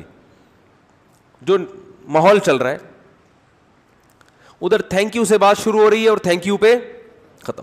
ہمارے ہاں اونٹنی کا دودھ سر پہ کھڑے ہو کے بھی آپ کو خالص نہیں مل رہا. مجھے تو اونٹنی پہ شبہ ہو گیا تھا کہ یہ زیبرا تو نہیں ہے کہیں, اس کو کلر کر کے اونٹنی بنایا. وہ اتنے کرپشن ہے بھائی. تو ہمارے ہاں کیا کچھ ہو رہا ہے. اور اچھا ہمارے یہاں ایک اور چیز بڑی زبردست ہو رہی ہے جو ابھی ہوگی, یہ ایک نئی, ایک ہمارے ایک مستقل ٹینشن ہے ایک پڑھے لکھے لوگوں کے لیے. ایک ڈاکٹر صاحب سے میری بات ہوئی, ڈاکٹر خرم, آپ جانتے بھی ہیں, نام بھی کئی دفعہ لے چکا ہوں, ان کا انٹرویو بھی لیا. بہت بڑے ڈاکٹر ہیں, لندن میں جو سرکاری ٹیلی ویژن پہ ان کے انٹرویوز آتے ہیں پاکستانی, لیکن حکومت لندن کتنا پروٹوکول دیتی ہے. سمجھ رہے ہو کہ نہیں سمجھ رہے؟ سارے اچھے اچھے لوگ جو ہے نا ہمارے کہاں چلے جاتے ہیں, سارے تو نہیں, اس لیے کہ یہاں بھی بہت سے اچھے ڈاکٹر ہیں, بولیں گے آپ نے ہم کو سب کو لپیٹ دیا, لیکن بہت سے اچھے لوگ وہاں چلے جاتے ہیں. ان کے علماء سے تعلقات بھی ہیں. میں ان کا نام اس لیے لے رہا ہوں کہ لوگ کہتے ہیں کہ مفتی صاحب کو جو ہے نا الو بنا رہی ہے حکومت, الو بنا رہی ہے, ایجنسیاں الو بنا رہی ہیں کورونا کے بارے میں, اور فلاں الو بنا رہا ہے اور ان کو پتہ ہی نہیں دنیا میں ہو کیا رہا ہے. کوئی کہتا ہے یہ ایجنٹ ہیں, کوئی کہہ رہا ہے ایجنسی نے ان کو یہ ٹاسک دیا ہوا ہے کہ کورونا کے بارے میں پینک پھیلاؤ. کرونا ایجنسی کا ہیڈک بولو ہے ہی نہیں. تو ان ڈاکٹر صاحب سے میری بات ہو رہی تھی پرسوں, انہوں نے کہا کہ یہ الحمدللہ اس کی ویکسینیشن جو ہے نا, ویکسین ایجاد ہو گئی ہے جس کے 90% یعنی صحیح رزلٹ ہے. وہ ریسرچ سینٹر میں ہوتے ہیں, وہ فیس بک پہ نہیں کہ فیس بک سے وہ ریسرچ کرتے ہوں کہ گوگل پہ کرونا لکھ کے ٹھک مارو. ایسے بھی ہمارے یہاں ریسرچ ہی ہو رہی, گوگل پہ کرونا لکھو رائٹ یا رانگ, پھر دیکھو کتنے رائٹ کے آتے ہیں کتنے یہ کرونا ہے کہ نہیں ہے. بعض لوگ بی بی سی پہ بالکل اعتماد کرتے ہیں, حالانکہ بی بی سی بھی ایک جو ہے نا خبر کی ایجنسی ہے. اس کا کام ہے, دیکھو اخباروں میں خبریں آتی ہیں نا کہ ذرائع سے پتہ چلا ہے, ذرائع, اب وہ سارا ذرائع پہ رکھ دیتے ہیں. ذرائع سچ بول رہا ہے جھوٹ بول رہا ہے اس کی ہیڈ ہے کہ ہمیں تو کسی نے بتایا ہے. تو اس طرح بی بی سی نیوز کا بھی بعض دفعہ یہ کام ہوتا ہے, بھائی ایک ڈاکٹر نے یہ بیان دیا ہے, بی بی سی اس کا ہیڈک نہیں لیتا کہ یہ صحیح بیان ہے یہ کیا ہے غلط, تو کہتے ہیں بی بی سی میں ہم نے خبر پڑھی ہے, امت اخبار میں پڑھا ہے. ہمارے ہاں اگر بہترین ریسرچ سینٹر کوئی ہے جس کی ریسرچ پہ لوگ اعتماد کرتے ہیں, امت اخبار میں آیا ہے. واہ واہ کیا شاندار ریسرچ ہے. امت اخبار میں نے خود پڑھا ہے کہ doctor A B C D نے یہ الفاظ کہے ہیں. اے بی سی ڈی لکھا ہوا ہوتا ہے نا, اگر ستار کہتے تو پھر کیا دیسی ڈاکٹر ہے, ستار بھائی نے کہا یہ ڈاکٹر اے ایم ڈبلیو ٹھیک ہے, ان کی رپورٹ ہے. تو امت اخبار بھی بھائی وہ کبھی وہاں سے خبر لے رہا ہے کبھی وہاں سے خبر لے رہا ہے, کبھی کسی نے کہہ دیا اس نے کہا چلو چلا دو. اخبار کو تو یہ جتنے بھی اخبار ہیں ان کو تو جگہ بھرنی ہے, یہ کالم خالی چھوڑی چھوڑیں گے کہ یار آج کوئی صحیح خبر مل نہیں رہی تو چلو یہ والا کالم کیا کرو یہ خالی چھوڑ دو. کچھ نہ کچھ ٹھوسنا ہے اس کے اندر. آج اخبار خبر دے گا یہ حقیقت ہے, کل خبر دے گا کہ حقیقت نہیں ہے. فیس بک پہ بھی ایسا ہی ہے, یوٹیوب پہ بھی ایسا ہی ہے. کچھ چینل ہیں جن کو روزانہ کچھ نہ کچھ ڈالنا ہے, تو آج وہ یہ ڈالیں گے یہ بالکل کورونا پھیلا ہوا ہے, کل ڈالیں گے کہ یہ ڈرامہ ہے, تو وہ چلے گا. تحقیق ہمیشہ تحقیق کے اہل سے کی جاتی ہے, یاد رکھو. جو تحقیق کے کیا ہے, بولتے کیوں نہیں, اہل ہیں. آپ جب ٹیسٹ کراتے ہو ڈاکٹر کو دکھاتے ہو نا یا میکینک کو دکھاتے ہو. آپ نے بلڈ ٹیسٹ کروایا, کولیسٹرول لپڈ پروفائل کا ٹیسٹ کروا دیا آپ نے, اب آپ جا رہے ہو میکینک کے پاس آغا خان لیبارٹری سے ٹیسٹ کروایا آپ نے. اب آپ اپنے جو بہترین میکینک, جو بہترین آپ کا میکینک ہے, کبھی اس نے دھوکہ نہیں دیا, اس کے پاس گئے, یار یہ ذرا بتا یار انجن آئل کا تو تجھے پتہ چلتا ہے, تو ذرا میرے اندر جو کولیسٹرول نام کا آئل ہے, وہ بھی تو ایک آئل ہی ہے نا ایک ٹائپ, یہ بتا یار یہ صحیح ہے کہ نہیں. تو بھائی ماتم کرنے کا دل کرے گا کہ نہیں کرے گا. مجھے لوگ کہہ رہے ہوتے ہیں وہ حضرت اتنے بڑے مفتی ہیں, بزرگ ہیں, اور واقعی وہ ہمارے لیے قابل احترام ہے, انہوں نے فرمایا کرونا کے بارے میں. میں نے کہا بھائی معاف کر دو اللہ کا واسطہ, وہ حضرت کی ہم خاک کے برابر بھی نہیں ہیں, لیکن یہ کرونا یہودی سازش ہے یا نہیں ہے اس میں حضرت جی کی رائے کا اعتبار نہیں ہے, اس میں ڈاکٹروں کی رائے کا اعتبار ہے. ڈاکٹر اگر طلاق کا مسئلہ بتائے میں مانوں گا, لیکن ڈاکٹر خرم صاحب نے یہ طلاق کا مسئلہ بتایا ہے یہ بالکل صحیح ہوگا کیونکہ لندن کے ریسرچ سینٹر میں بیٹھے ہوئے ہیں وہ. تو آپ ہنسو گے نا میرے اوپر, میں بولوں گا یار بیٹی کو اتنا وراثت میں حصہ ملے گا, میری رائے تو تھی اتنا نہیں ملے گا, لیکن چونکہ ڈاکٹر خرم صاحب لندن میں بیٹھ کے کہہ رہے ہیں کہ بیٹی کا وراثت میں اتنا حصہ ہے, لندن جیسے ملک کے ریسرچ سینٹر میں ایک آدمی بیٹھ کر بیٹی کی وراثت کا حصہ غلط بتائے, یہ نہیں ہو سکتا. لہذا ڈاکٹر خرم صاحب نے جو کہا ہے نا کہ بیوی کو 8واں نہیں بلکہ 16واں حصہ ملے گا یا 50% ملے گی, بالکل صحیح کہا ہے. تو آپ ہنسو گے نا, ابے لندن کے ریسرچ سینٹر میں یہ بیوی اور بیٹی کے حصے تھوڑی بٹ رہے ہوتے ہیں. ٹھیک ہے, یہ تو علماء کا شعبہ ہے نا. ہماری قوم کا جو خدا کی قسم بہت بڑا فالٹ ہے, جو جس چیز کا اہل نہیں ہے وہ کام اس کے حوالے کیا ہوا ہے. تو میں بتا رہا تھا کہ وہ یہ انہوں نے ارشاد فرمایا ڈاکٹر خرم صاحب نے, اور ایک نہیں میں تو اور بہت سارے ڈاکٹروں سے تصدیق کرواتا ہوں, انہوں نے ارشاد فرمایا کہ اس کی ویکسین کیا ہو گئی ہے, بن گئی ہے. 90%, 100% رزلٹ نہیں ہے, 90% ہے جو ابھی اس کو پھیلنے میں ٹائم لگے گا, اتنی جلدی ختم نہیں ہو جائے گا کہ جو آ رہا ہے چل بھائی لگایا, اب یہ کرونا لیس ہو گیا, آ بھائی ادھر بھائی, ایسے نہیں اسپیڈ کہ یہ آپ کہیں سمجھے کہ اب تو بالکل ایس او پیز پر عمل کرنے کی بالکل بھی ضرورت نہیں, اب تو ویکسین آ گئی. لیکن انہوں نے کہا کہ جو میں کہنے والا تھا, لیکن یہ بات انہوں نے پہلے کہہ دی. انہوں نے کہا پاکستان میں بہت تیزی سے پھیل رہا ہے اب یہ, اور پہلے سے زیادہ خطرناک کنڈیشن میں آیا ہے. لیکن انہوں نے کہا پاکستانیوں کے لیے سب سے, حالانکہ وہ دیندار ہیں ماشاءاللہ, پاکستانیوں کے لیے سب سے بڑا مسئلہ یہ ہوگا کہ دنیا خوشیاں منا رہی ہے ویکسین ایجاد ہونے پر, پاکستان میں اس ویکسین کو پھیلانا دنیا کا سب سے مشکل ترین کام, کیونکہ اب یہ خبریں آئیں گی اس ویکسین میں اسرائیل نے ایک چپ لگا دی ہے, اور یہ انجیکشن آپ کی باڈی میں جاتے ہی آپ کا سارا ڈیٹا موساد کے پاس چلا جائے گا. اور امریکہ کے انتہائی ایک ٹی وی ہے بڑا, بہت بڑا پھینکو ہے, چینل ہے یوٹیوب پہ, میں نام تو نہیں کسی کا بھی لیتا, بہت بڑا کیا ہے بولو, اس کا کام ہے ہر چیز کس کے کھاتے میں ڈالنا, یہودی کے. تو اب یہ جو ویکسین ہے اس میں ایک ایسے کیمیکل شامل کر دیے گئے ہیں کہ یہ باڈی میں انجیکٹ ہوتے ہی آپ کا سارا ڈیٹا کہاں ٹرانسفر ہو جائے گا, بولو نا, وہاں چلا جائے گا. یا یہ تو ان کی رائے تھی, میری میں چونکہ میں تو یہاں کا تجربہ کار ہوں, اس میں ایسے جراثیم ہیں جو آپ میں اولاد کے جراثیم کیا کر دیں گے, ختم, بچے پیدا نہیں ہوں گے آپ کے.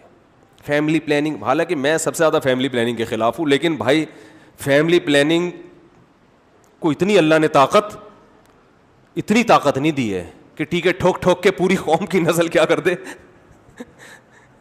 اتنا نہیں ہوتا. تو اس میں جو ہے اولاد کے جرحوں میں کیا ہو جائیں گے, ختم. بانجھ پن اور کمزوریاں مختلف قسم کی, وہ جو لیول لگے ہوئے ہوتے ہیں نا, یہ اب یہاں ایک نئی بحث یہاں پر شروع ہونے والی ہے, یہ ابھی سے پیش گوئی میں نے کر دی ہے. پھر اس میں پھر بیچارے ہمارے بعض علماء بھی سیدھے ہوتے ہیں. پھر اس میں دیکھو جیسے ہمارے یہاں مکھنچو ہول سیل کے حساب سے ہیں, تو گوروں میں بھی ہوتے ہیں, ہول سیل کے حساب سے نہیں لیکن ہوتے بہرحال ہیں. تو گورے بھی ایسا کرتے ہیں, وہ کوئی دودھ کے دھلے ہوئے تھوڑی ہیں, ان میں بھی کوئی اٹھے گا وہ جو ڈاکٹروں کا آلہ ہوتا ہے لگا کے بیٹھ جائے گا, اور کوئی بہت بڑی چیز مارکیٹ میں لا کے پھینک کے یوٹیوب چینل پہ 50-50 دیکھا ہوگا آپ لوگوں نے بچپن میں. اس میں ایک خبر نامہ آیا کرتا تھا, تو وہ ایک آدمی خبریں پڑھ رہا ہے ویسٹ کوٹ پہن کے, دوسرا اینکر آتا ہے اس سے ویسٹ کوٹ چھین رہا ہے, کہہ رہا ہے ٹائم ختم ہو گیا میری باری ہے. وہ ایک ویسٹ کوٹ استعمال ہو رہا ہے, جو چینل ہے نا اس ہر آدمی وہی, اور نیچے دکھایا نیچے کچھ بھی نہیں پہنا ہوا. یعنی یہ میسج دیا ہے کہ یہ جو کیمرے کے سامنے آنے والے لوگ ہیں بس یہ اتنا ہی گیٹ اپ بناتے ہیں جو کیمرے کے لیے ضروری ہے. تو اوپر سے کیا ہے, بہترین ڈریس, نیچے بھلے دھوتی بنیان دھوتی ہو چڈی ہو, اس سے کوئی غرض نہیں ہے. تو میرے بھائی لوگ مجھے کہتے ہیں وہ ڈاکٹر فلاں ہے, امریکہ کا ڈاکٹر ہے, یو کے کا ڈاکٹر ہے, اس کا ہم نے خود بیان یوٹیوب پہ پڑھا ہے, اس کی ریسرچ ہے. تو آپ کو کیا پتا وہ نیچے سے دھوتی نہ پہنی ہوئی ہے, اس نے اس کی ڈریسنگ دیکھ رہے ہیں لوگ, اس کے کمرے کو دیکھ رہے ہیں, اس کے روم کو دیکھ رہے ہیں, اس کی ڈریسنگ دیکھ رہے ہیں, یار زبردست ماشاءاللہ. تو اور انگلش بول رہا ہے, انگلش میں آپ جو مرضی جھوٹ بول دو, لوگ کہتے ہیں یار انگلش میں جھوٹ بول ہی نہیں سکتا. یہ دنیا کی کون سی کتاب میں لکھا ہے کہ انگلش میں جھوٹ, لائی کا لفظ انگلش میں ہے یا نہیں ہے؟ ہم نے تو بچپن میں یاد کی تھی وہ نظم, ٹوئنکل ٹوئنکل لٹل اسٹار, وہ کیا ہے, ٹیلنگ لائی, وہ کیا ہے, ٹیلنگ لائی نو ماما, وہ تھی نا, اوپن یور ماؤتھ, ہاں ہاں ہاں, یہ انگلش کی شاعری ہے, بس دیکھ لو. انگلش بہت اچھی زبان ہے میرے بھائی, مگر اردو ادب جیسا انگلش میں نہیں ہے. اردو میں ادب ہے خاندانی, اردو بھی سیکھ لو اللہ کے بندو, اردو ادب آئے گا, اردو کی شاعری ہے. انگلش کی شاعری ہم نے بچپن میں پڑھی ہے, انگلش اردو میں آپ کہہ سکتے ہو تو بچپن کی شاعری تھی. تو یار بچپن کی ہم نے علامہ اقبال کو بھی پڑھا ہے, لب پہ آتی ہے دعا بن کے تمنا میری, کتنا پیارا شعر ہے. زندگی شمع کی صورت ہو خدایا میری, کتنا پیارا کلام ہے اقبال کا. اور انگلش میں کیا ہے, twinkle twinkle little star how I wonder what you are, وہ کیا ہے یار, وہ telling lie no mama, open your mouth, ہاں ہاں ہاں. اس سے پہلے کون سا شعر ہے, بیبی بیبی یس ماما, ایٹنگ شوگر نو ماما. ٹھیک ہے, تو ٹیلنگ لائی میں یہ اصل میں یہاں سے استدلال کر رہا تھا وہ بچی سے کہہ رہی ہے ٹیلنگ لائی, جھوٹ بول رہی ہو, تو وہ انگلش میں جھوٹ بول رہی تھی نا. اس سے ہمیں ایک مسئلہ اخذ ہوتا ہے کہ جھوٹ بولنا انگلش میں بھی ممکن ہے. لوگ انگلش سے انسپائر ہو رہے ہیں, اور انگلش میں ڈاکٹر کی تقریر آئی ہے کہ کچھ بھی نہیں ہے. او بھائی, وہ پہلے تو ادھر ڈاکٹر بھی ہے یا نہیں ہے یہ؟ پھر یہ ڈاکٹر دنیا میں اکیلا پیدا ہوا ہے, باقی سارے گھاس کھا رہے ہیں کیا؟ اتنے سارے ڈاکٹر ایک طرف ہیں, ان کو نہیں پتا چل رہا ہے, اس کو کہاں سے پتا چل گیا؟ تو یہ چورن بکتے ہیں ہمارے ملک میں سب سے زیادہ. سب سے پہلے اس میں پاکستان میں یہ چورن بکتا ہے, دوسرے نمبر پہ انڈیا میں, اور تیسرے نمبر پہ بنگلہ دیش میں. یہ 3 کنٹری کا آپس میں پرانا رشتہ ہے نا, صدیوں ایک ساتھ رہے ہیں. تو یہ تینوں چورن یہاں پر ہول سیل کے حساب سے بکتے ہیں یہاں پہ. پتہ نہیں کہاں سے کہاں چلا گیا ہمیں. تو وہ ابھی یہ ہوگا انشاءاللہ, یہ تو ہوگا کہ اس میں چپ آئی ہوئی ہے, اس میں انجیکشن ہے. اور یہ مجھے لوگ بھیجتے ہیں ڈاکومنٹس انگلش میں بڑے بڑے کہ یار آپ پڑھیں مفتی صاحب, یہ اسرائیل نے بہت بڑی سازش کی ہے. میں کہتا ہوں یار یہ ڈاکٹر ہمارے محلے کے کسی ڈاکٹر کو سمجھ میں آ جائے نا, میں مان لوں گا. جو میری فیلڈ نہیں ہے, میں اس پہ تحقیق کا اہل نہیں ہوں. سمجھ میں آ رہی ہے بات؟ تحقیق اور ڈاکومنٹ پڑھنا بھی اس فیلڈ کا, اور یہ قرآن سے ثابت ہے, اس میں مذہب نے ہمیں رہنمائی کی ہے. دیکھو یہود و نصارہ جو تباہ ہو گئے نا, اس کی وجہ یہ تھی کہ انہوں نے مذہب کی اصل روح کو چھوڑ کر پادریوں کو ہر چیز میں ٹانگ اڑانے کی اجازت دی انہوں نے.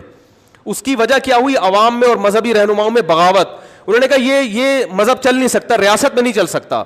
اتنی بغاوت ہوئی ہے کہ ریاست اور مذہب کو انہوں نے کیا کر دیا؟ ہمیشہ کے لیے الگ کر دیا کہ بھائی یہ چل نہیں سکتا. وہی کام ہمارے دینی لوگ, سب نہیں بہت سے دینی لوگ کر رہے ہیں کہ ایسی چیزوں میں مذہب کو سائنس کے مقابلے میں لا کے کھڑا کر رہے ہیں جہاں مذہب اور سائنس کا ٹکراؤ ہے نہیں, بلکہ مذہب اس میں سائنسدانوں کی حمایت کر رہا ہے. دیکھو قرآن کی کتنی واضح آیت ہے, یا ایھا الذین آمنوا اطیعوا اللہ واطیعوا الرسول واولی الامر منکم, اے ایمان والو اللہ رسول کی اور اولو الامر کی اطاعت کرو, معاملے کے اہل کی اطاعت کرو. معاملے کے یعنی جو بھی اللہ یہ بھی تو کہہ سکتے تھے حکمرانوں کی اطاعت کرو, یہ بھی کہہ سکتے تھے علماء کی اطاعت کرو, یہ بھی کہہ سکتے تھے اپنے باپ دادا کی اطاعت کرو. اللہ رسول کے بعد اللہ نے کیا فرمایا؟ اولو الامر. یہ بڑا مفہوم یعنی وسیع مفہوم ہے.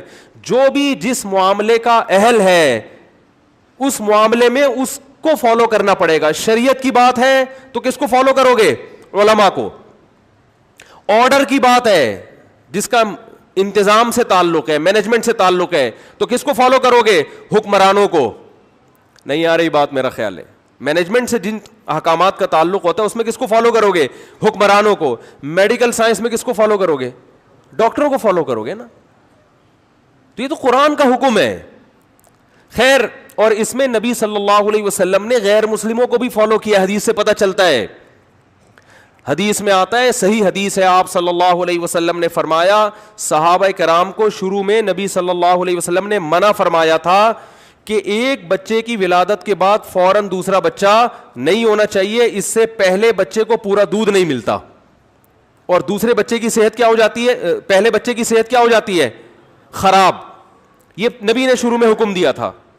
لیکن پھر آپ نے فرمایا کہ اہل فارس جو آگ پرست تھے, غیر مسلم تھے, فرمایا کہ وہ تو یہ وقفہ نہیں کرتے لیکن پھر بھی ان کے بچے کیا ہوتے ہیں؟ صحت مند, لہذا تمہیں بھی یہ وقفہ کرنے کی ضرورت نہیں ہے. تو آپ میڈیکل سائنس میں جو طب کا مسئلہ ہے اس میں آپ صلی اللہ علیہ وسلم دلیل غیر مسلم کے عمل کو دے رہے ہیں کہ وہ دنیا میں ہم سے آگے ہیں, وہ تو بڑا خیال کرتے ہیں ان چیزوں کا. ان کے بچوں کو کچھ نہیں ہوتا تو ہمارے بچوں کو بھی کچھ نہیں ہوگا. یار رفیع بھائی پولیس بلوائیں, پولیس کا کیس ہے, اس کے بعد تو اور تو سمجھانا اب کیا رہ گیا بتاؤ یار, اب کیا رہ گیا سمجھانے. چلیں خیر میں آگے چلتا ہوں. تو بات یہ چل رہی تھی کہ اب بس 3-4 منٹ رہ گئے کہ اسلام کے علاوہ اسلام کسی اور کو ماننے کے لیے تیار نہیں ہے, اور کہہ رہے ان کے اعمال کی مثال ہے راکھ کا ڈھیر.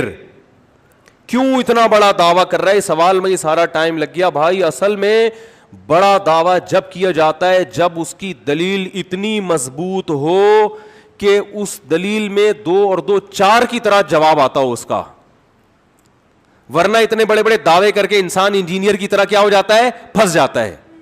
بات آ رہی ہے سمجھ میں؟ ورنہ کیا ہو جاتا ہے انسان؟ کنی کترانے لگتا ہے. تو اسلام نے جو اتنا بڑا دعویٰ کیا نا, اس دعوے کے برحق ہونے کی اسلام کے پاس بولو دلیل ہے. وہ دلیل کیا ہے کہ اسلام کہتا ہے کہ جو لا, جو قوانین اللہ نے بتائے ہیں جن کو فالو کیے بغیر نجات ممکن نہیں ہے, ان قوانین کی ٹکر میں دوسرا کوئی قانون لے کر آؤ, تم کوئی ضابطۂ حیات لے کر آؤ جو اس کے مقابلے میں ٹھہر سکے. کسی کے پاس بولو ہے ہی نہیں, کسی بھی معاملے میں نہیں ہے. تو میں نے جو آیت پڑھی تھی نا, اس میں دو چیزوں کو صرف فوکس کیا تھا. دیکھیں, عبادت دنیا کے ہر مذہب میں ہوتی ہے اور کسی کو کسی کی عبادت پہ کوئی اعتراض نہیں ہوتا. ہندو مندر میں جاتے ہیں, مسلمانوں کو اعتراض ہوتا ہے؟ بولو نا. مسلمان مسجد میں آتے ہیں, ہندوؤں کو اعتراض ہوتا ہے؟ امریکہ کو اعتراض ہوتا ہے, جاپان کو کوئی اعتراض ہے؟ بلکہ جو ان میں اچھے پڑھے لکھے لوگ ہیں وہ اور اپریشیٹ کرتے ہیں, چلو یار اچھا ہے, ہم نہیں اپنے مذہب کو فالو کر رہے, تم تو کم از کم کر رہے ہو. اسلام کی جو لڑائی ہے نا اصل میں وہ دو چیزوں میں ہے اس وقت پوری دنیا سے. دو چیزوں میں لڑائی ہے. کتنی چیزوں میں؟ جس میں اسلام اور دنیا کے دیگر تمام مذاہب اور تمام قومیں آ کے ایک میدان میں آمنے سامنے کھڑی ہو گئی ہیں. دو چیزوں میں. جن چیزوں کا آخرت سے تعلق ہے اس میں کوئی آپ سے لڑنے کے لیے تیار نہیں ہے. وہ کہتے ہیں بھائی جس کا آخرت پہ یقین ہوگا تو کر لے, نہیں ہے تو نہیں کرے. لیکن دو چیزیں ایسی ہیں جن دو چیزوں کا تعلق آخرت سے نہیں ہے بلکہ اس کا رزلٹ فوراً دنیا میں نظر آتا ہے. ایک اسلام میں جو حیا, پردہ, مرد اور عورت کا اختلاط, اس کی اسلام اجازت نہیں دیتا. یہ پوری دنیا اس میں اسلام کے مقابلے میں آ کے کھڑی ہو گئی ہے. دوسرا, اسلام کا جو معیشت کا نظام ہے, سمجھ میں آ رہی ہے بات؟ کیپٹلزم ایک الگ سسٹم ہے, سرمایہ دارہ نظام ایک الگ سسٹم. اسلام نے جو معیشت کے جو اصول بیان کیے ہیں نا, معیشت کے اصول, کہ پیسہ ڈیوائڈ جو پبلک میں ہوگا کن اصولوں کی بیس پہ ہوگا, یہ ایک ایسا نظام ہے جو دنیا کی آنکھوں میں آنکھیں ڈال کے بات کر رہا ہے. بہت مشکل ہے. وقت پورا ہو گیا تو اب اور مشکل ہو گیا بات سمجھانا, تو میں پھر سمجھاؤں گا انشاءاللہ 2 منٹ میں اپنی بات مکمل کر کے, پھر میں یا تو جمعے کے بعد تھوڑی دیر بیٹھیں ورنہ پھر اگلے ہفتے. دو چیزیں ایسی ہیں جس میں اسلام اس وقت پوری دنیا کی آنکھوں میں آنکھیں ڈال کے بولو نا بات کر رہا ہے, اور پوری دنیا کو اسلام ان دو چیزوں کی وجہ سے ہی کھٹک رہا ہے. باقی کسی چیز میں ان کو نہ کوئی داڑھی پہ اعتراض ہے میرے بھائی, سمجھ رہے ہو, ان کو نہ نماز پہ اعتراض ہے. وہ کوئی دفتر میں آپ کو نماز سے ایک وقتی طور پہ منع کر دے کہ اس کا کاروبار کا نقصان, اور وہ تو ایک نجی معاملہ ہے نا. جو بڑی سطح پہ دو چیزیں ہیں جس میں اسلام کیا کر رہا ہے, دنیا کی تہذیبوں سے ٹکرا رہا ہے. نمبر 1, اسلام سودی نظام کو کسی قیمت پہ برداشت نہیں کرتا, جبکہ دنیا کے جن کے ہاتھ میں دنیا کی تقدیریں ہیں, دنیا کی لگام ہے, ان میں 99.9% لوگ سود خور ہیں. ساری دولت بینکوں کے ذریعے کس کے پاس جا رہی ہے؟ چند مخصوص ہاتھوں میں جا رہی ہے کہ نہیں جا رہی ہے, جن کا اپنا ایک دھیلا بھی خرچ نہیں ہوا. یعنی یہ پیسے کی غیر منصفانہ تقسیم ہے, یہ نیچرل تقسیم. بولو, دیکھو پہلے کیا ہوتا تھا, یہ بہت کروڑ پتی ہے, کیوں ہے؟ اس کے باپ دادا سے چلا آ رہا ہے پیسہ. دادا نے محنت کی تو پھر بیٹے کو ایک سطح تک پہنچایا, پھر بیٹے نے آگے مزید, تو جدی پشتی. سائیکل چلا رہا تھا, ایک دم کیا ہو گیا. مجھے ایک بات بتاؤ, جو بڑے بڑے اسٹور وجود میں آ رہے ہیں, بن رہے ہیں, اور بڑے بڑے جو پروجیکٹ چل رہے ہیں ہاؤسنگ اسکیموں کے, ان میں بہت سے ایسے ہیں جن کے پاس پان کھانے کے پیسے نہیں ہوتے تھے. غیر شرعی طریقے سے انہوں نے لوگوں سے پیسہ کلیکٹ کیا, فائلیں بکنا شروع ہو رہی ہیں, پیچھے پلاٹ بولو نا نہیں ہے. اسلام اس کی اجازت دیتا ہے؟ ابھی فائل آپ کے پاس آئی ہے 20,000 کی, پیچھے کوئی پلاٹ نہیں ہے, 30 میں بیچ دی, یہ خالص سود ہے. کیونکہ اسلام کہہ رہے یہ فائل نہیں بک رہی, یہ 20,000 کے بدلے میں 30,000 بک رہے ہیں.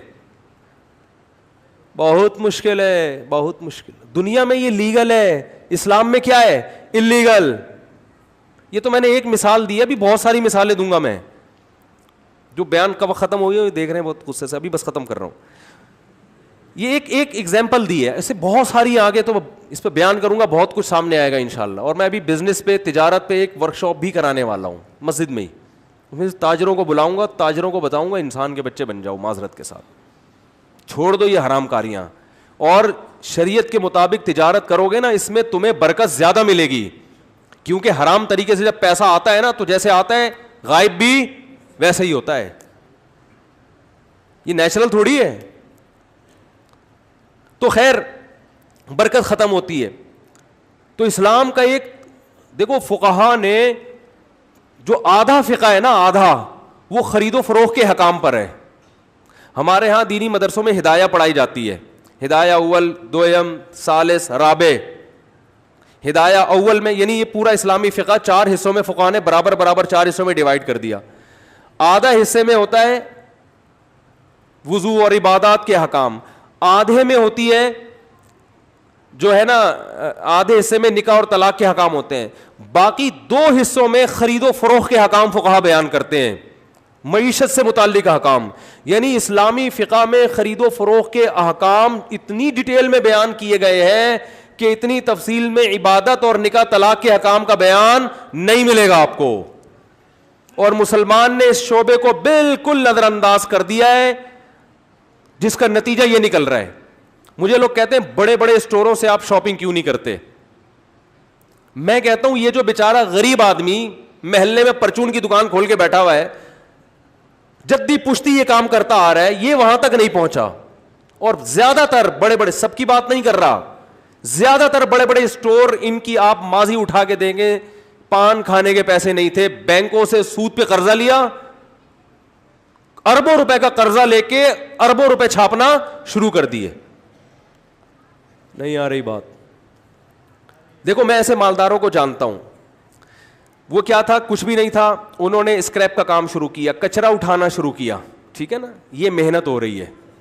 کچرا اٹھانا شروع کیا, کچرا اٹھا کے بیچنا شروع کیا. اس کچرے پہ محنت کرتے کرتے ان کو تانبے کا, پیتل کا, گولڈ کا, سلور کا فرق اپنی ایبلٹی کی بیس پہ پتہ چلنا شروع ہو گیا. حالانکہ انہوں نے اسکول میں ایک دن بھی نہیں پڑھا, ان کو گولڈ کی ڈیفینیشن نہیں پتا, فارمولا نہیں پتا کیا ہے. پھر وہ محنت کرتے کرتے کرتے 15-20 سالوں میں جا کے اسکریپ کا اور کروڑوں روپے کا ان کا بزنس ہے. یہ نیچرل ہے. یہ کیا ہے میرے بھائی, بولو, یہ نیچرل ہے. آگے ان کے مرنے کے بعد ان کے بچوں کے پاس آنا, یہ بھی کیا ہے, نیچرل. باپ کی محنت کا فائدہ کون اٹھا رہا ہے, بیٹا. لیکن یہ آدمی اگر یہ نہ کرتا, یہ بینک کے پاس جاتا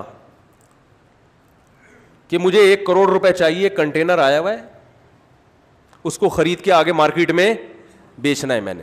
ٹھیک ہے, بینک نہیں دیتا, غریب آدمی کو نہیں دیتا, لیکن یہ اکاؤنٹ شو کر دیتا اپنے ماموں کا, اپنے چاچو کا, کسی کا بھی, اس کا بھی کچھ کمیشن باندھ دیتا. یار تمہارا اکاؤنٹ, تمہارا نام استعمال ہوگا, لیکن ہے یہ میرا, ہوتا ہے نا یہ. تو یہ میرا خیال ہے 1 ہفتے میں جتنا پیسہ آج اس کے پاس ہے, 1 ہفتے میں آ جاتا ہے کہ نہیں آ جاتا, بولتے کیوں نہیں آ جاتا. اور ایک دفعہ جب بینک کو اعتماد ہوتا ہے کہ یہ قرضہ اس نے لوٹا دیا ہے, اب اس کی لاٹری, پھر یہ ملک کا صدر بنتا. ہمارے ہاں اکثر جو بنے ہیں نا وہ اسی پروسیس سے, بولو نا, گزر کے بنے. سب نہیں, یہ سب میں نہیں اس لیے کہتا کسی کا فون آ جائے آپ نے مجھے چور کہا تو آپ کے علاوہ بھائی میں نے سب کو تھوڑی کہا ہے, کچھ لوگ میں نے مستثنا رکھے ہیں. وہ ہیں کون مجھے خود بھی سمجھ میں نہیں آ رہا, لیکن وہ کسی وقت تنہائی میں بیٹھ کے 3-4 گھنٹے غور کریں گے, شاید کوئی 2-3 نام اللہ تعالیٰ ذہن میں ڈال دے. فی الحال تو نہیں آ رہے, لیکن کیا ضرورت ہے. دوسری چیز ہے بے حیائی. بے حیائی آپ کے فیملی سسٹم کو کیا کرتی ہے, تباہ. جب بیوی اور سالی پردہ, بیوی بھی ویسے ہی بیٹھے گی جیسے سالیاں بیٹھتی ہیں آپ کے سامنے, تو مزہ تو بہت آئے گا, لیکن آہستہ آہستہ آپ کا خاندانی نظام کیا ہو جائے گا, بولو, برباد. جو کہ ہو رہا ہے مکس گیدرنگ شادیوں میں. اسلام اس کو نہیں مانتا.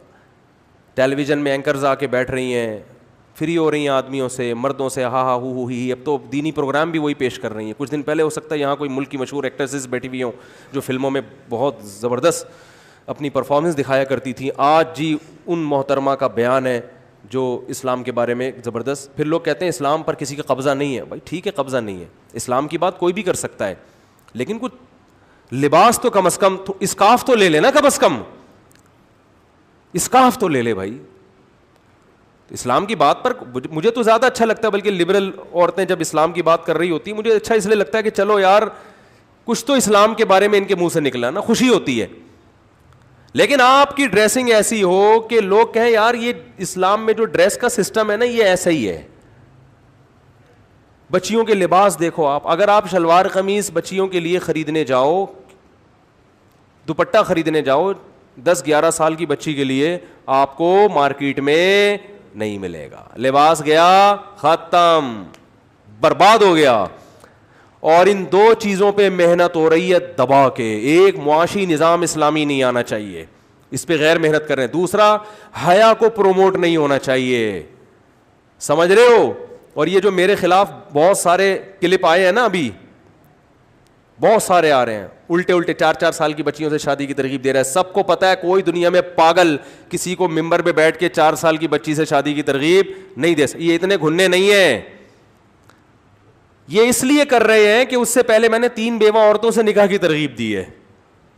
وہ ٹھڑک 3 بیوہ عورتوں سے نکاح کی جو ہے نا, اس کے خلاف کی جو ٹھڑک ہے وہ نکالی انہوں نے اس مذاق پہ ہے, سمجھ رہے ہو.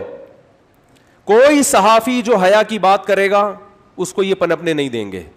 کوئی صحافی جو سود کے خلاف بات کرے گا اس کو یہ پنپنے نہیں دیں گے, کیونکہ یہ دو چیزیں حقیقت میں عورت کو, ایک چیز عورت کو تحفظ دیتی ہے پردہ, اس سے عورت کے حقوق کا تحفظ ہوتا ہے,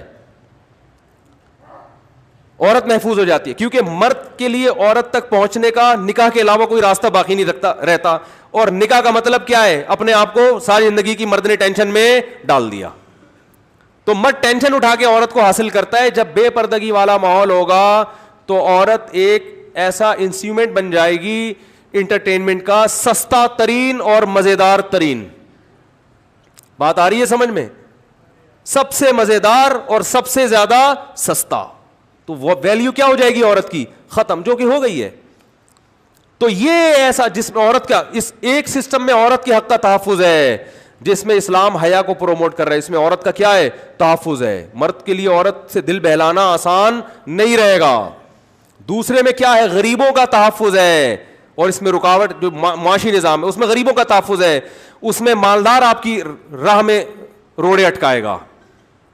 بات آ رہی ہے؟ تو اس لیے میرے بھائی حکومتی سطح پہ بھی ان دو چیزوں کے خلاف آواز اٹھانی چاہیے. اپنی صلاحیتوں کو دائیں بائیں چیزوں میں ضائع مت کرو. یہ قانون پاس ہو جائے, یہ قانون پاس ہو جائے, یہ ہو جائے. اور بھائی جان سب سے پہلے یہ پاس کرواؤ کہ کو ایجوکیشن سسٹم کو ختم کیا جائے. اسکولوں میں لڑکیوں کا ڈریس پراپر ہونا چاہیے. فیمیل کو میل نہیں پڑھائے گا, میل کو فیمیل نہیں پڑھائیں گی. خواتین کے ہاسپٹل الگ ہونے چاہیے, مردوں کے الگ ہونے چاہیے. یہ کیا مذاق ہے کہ ڈیلیوری کیس ہے اور میل ڈاکٹر آ کے وہ کیس, میل ڈاکٹر کے پاس کیوں جا رہا ہے وہ کیس؟ عورت کے بچہ پیدا ہو رہا ہے, آدمی کا کام کیا ہے وہاں کھڑے ہو کر, وہ کیوں کھڑا ہوا ہے وہاں پہ؟ سب ختم. تو یہ دو چیزوں کو میرے بھائی اپنے گھروں میں بھی نافذ کرو, سمجھ رہے ہیں؟